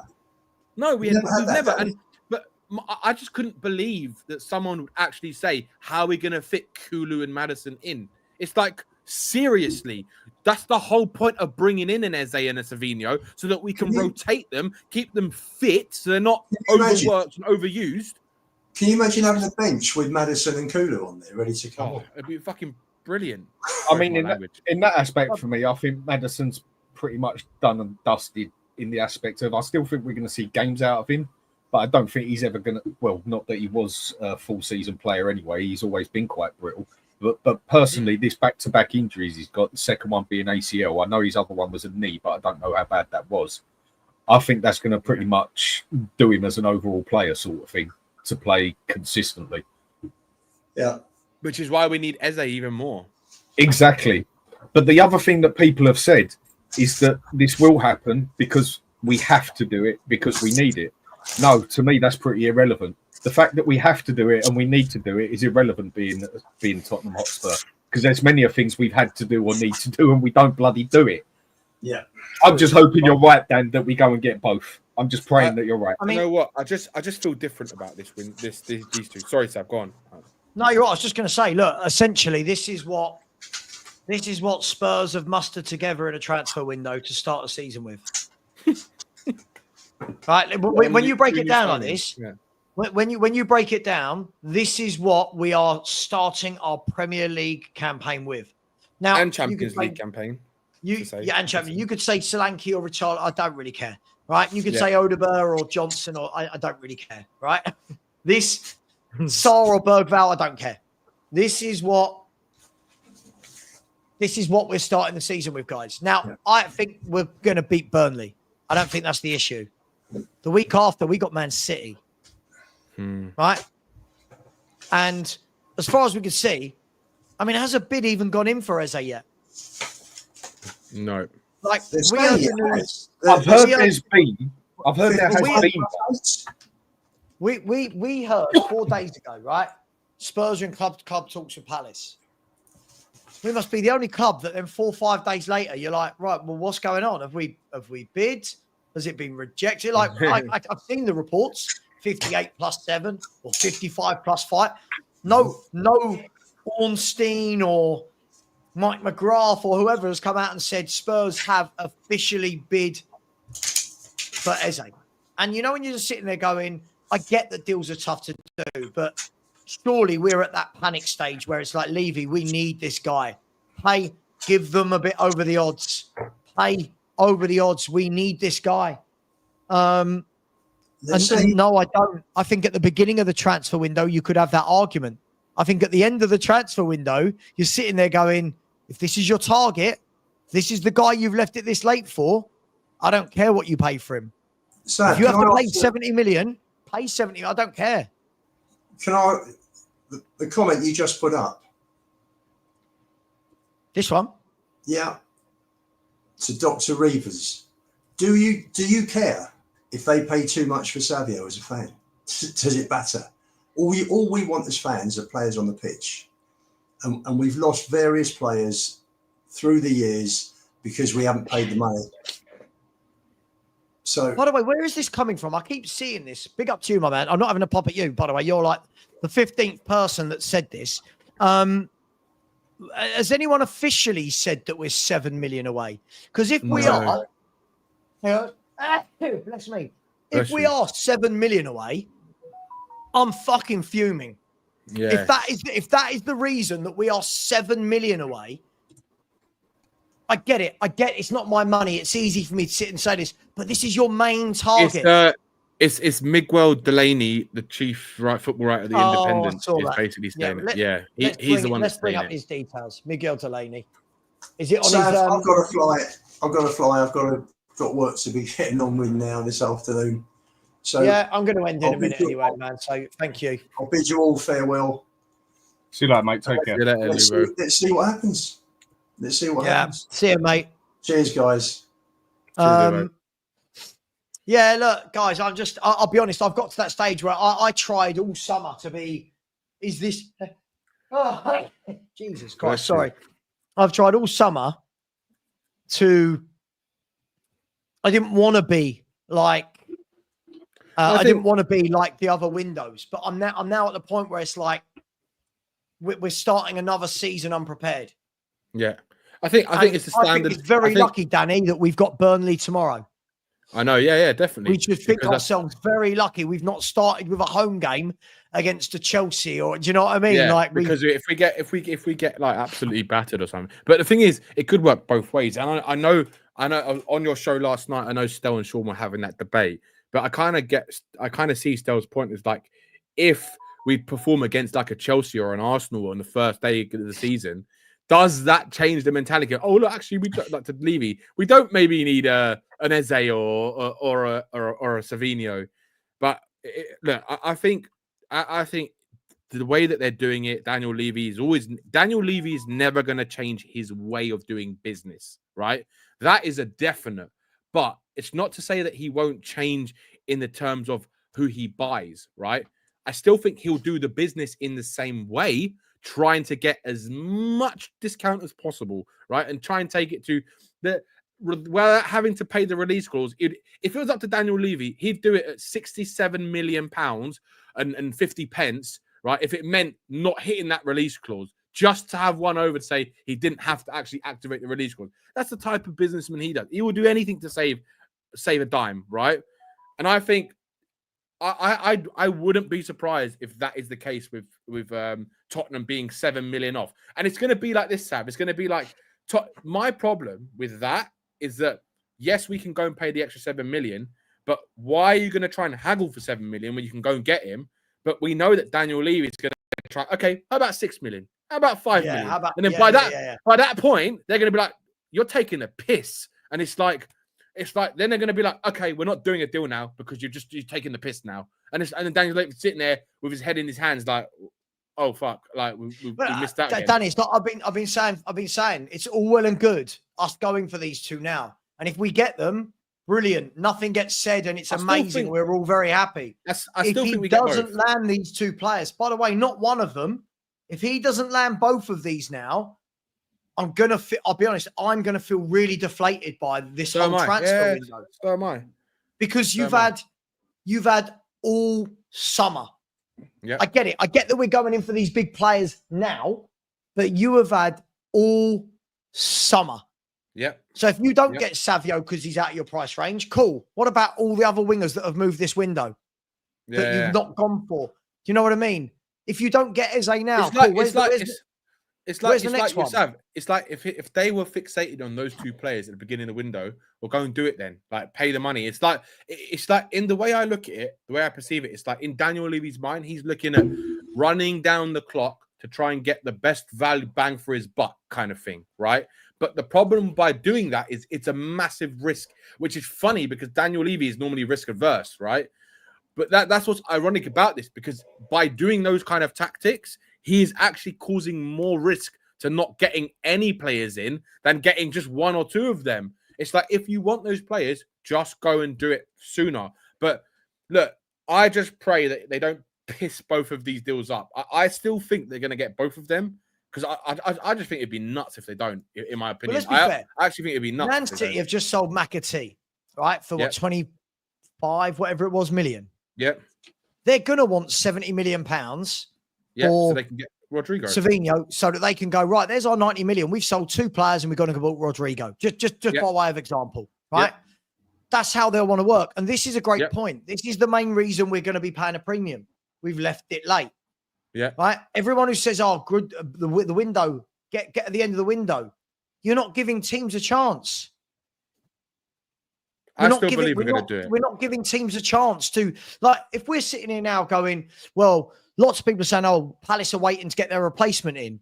Well, I mean, how much piss poor planning is that? Palace are waiting to get their replacement in. Sure, to buy him at the beginning of the summer so all this can plan out. We're just so lackadaisical in the market. But look, guys, I do want to do some super chats and end the show. I can't believe we've been going for 4 hours and 15 minutes. And then, Dan, I need to talk to you about Peacock. But big up to Josh Smith. Big up, lads. Could this be a 2 times bomber for Monday? Mate, I've given up on expecting the bomber, if I'm honest, mate. I don't know, maybe, but at the moment, I haven't even heard that we're close to either of them, let alone bombers. But I don't know. I bet it happens when I'm out tonight. Big up to you, Josh. Thank you very much. James, thank you very much. I said Vienna or Rome for holiday. Oh, it depends. Who am I going with? Am I going with the wife or the lads? Who knows? Both. Yeah, both. both. Go to Rome. both. Do both. Rome is amazing. Splash out. Like Daniel Levy, get both done in one foul movement. Big up to you, James. Craig Scott, DJ General Tracks. I said the bench let the team down for sure. Yeah, sure. Look, I think we're going to be saying that a lot this year if we don't buy quality. I think we're going to be saying it a lot. Big up to you. Thank you very much. James Ress, very generous, said, I agree with Dan. Romero at 6 instead of Archie. Well, you're as wrong as Dan. That's all that matters. So thank you very much, James. Really appreciate that. Thank you. Boris, I said Bissouma was late under Ange countless times too. It did actually get mentioned a couple of times, like in backwards chat as such, that he's always been like that. And yeah. Yeah, listen, I think he's got a history of this sort of thing, hasn't he? Not just this, you know, the balloons and stuff. So big up, Boris. Thank you very much. Josh Smith's come back in again and said, great for 85 minutes without him. It's Biss' own fault. It is what it is, right? It is what it is. We move on. He's in the squad tomorrow. We know that. Let's see what effect it has. Does he come in and have a blinder? I don't know. Big up, Josh. Tony Rodriguez. Can anyone answer me why Ange is still unemployed? I don't know. I genuinely don't know where he'd go, Tony. I genuinely don't think any of the big clubs are going to watch what he's done in a league campaign and go, that's worth it for a cup. I genuinely don't think the big clubs operate like that. The big clubs, as I said last year, won't let their team get to 17th like we did. They won't do it. He would have been sacked when they got to 6th or 7th. Like, it doesn't matter. That's a stupid opinion, though, Savva. He's a winner. He's a winner. He is a winner. He is a winner. Big up to you, Tony. Big up to Tony again with the super sticker. Thank you very much. Really appreciate you. Thank you to everybody that has liked and subscribed throughout the show. It's just football. We don't care. As soon as this show finishes, there's no hard feelings. It probably rolls more of you up in the chat than it does us. Please subscribe to the Hotspur Hoods. Please don't subscribe to anything Danny does. He's a pain in the arse and he doesn't want rules. He doesn't want discipline. Don't subscribe to him. Guys, that will probably be it for me from today. I can't do the show with Tobes which is why I've left this running for a particular reason. I'm not going to tell you why. Can't do the show with Tobes. So unfortunately that's cancelled. I'll be back tomorrow for a watch along. Next show is a watch along. Unless there's a bomber. And if it happens while I'm out, you might have to deal with it while I've got a pint in my hand. So I said earlier in a group chat, I said, if I'm out and I get a bomber, I'm interviewing the bouncers, the barmaids. I'm interviewing the local drug dealers in the toilets. I don't care. I'm interviewing anyone. What do you think about Eze? On a serious note, take care. Thank you very much. Thank you to Danny. Thank you to Dan. Thank you to Box Office. Thank you to Lubo. Thank you to Benji. Really appreciate you all. Take care. And as always, oh, hang on. I should redirect, shouldn't I? How naughty of me. Sorry. Should redirect. Always redirect, Savva. The first rule of YouTube. Be nice to other people. 1 second, people. Yeah, 1 second. Cartel. Yeah, I know. I know. The monopoly. The monopoly. Right. I am going to redirect you. Are there any Spurs creators live? I'm going to over to Tottenham on tour. There you go. When you get over to Tottenham on tour, please say Savva Raid. Much love. Take care. And as always, come on, you Spurs.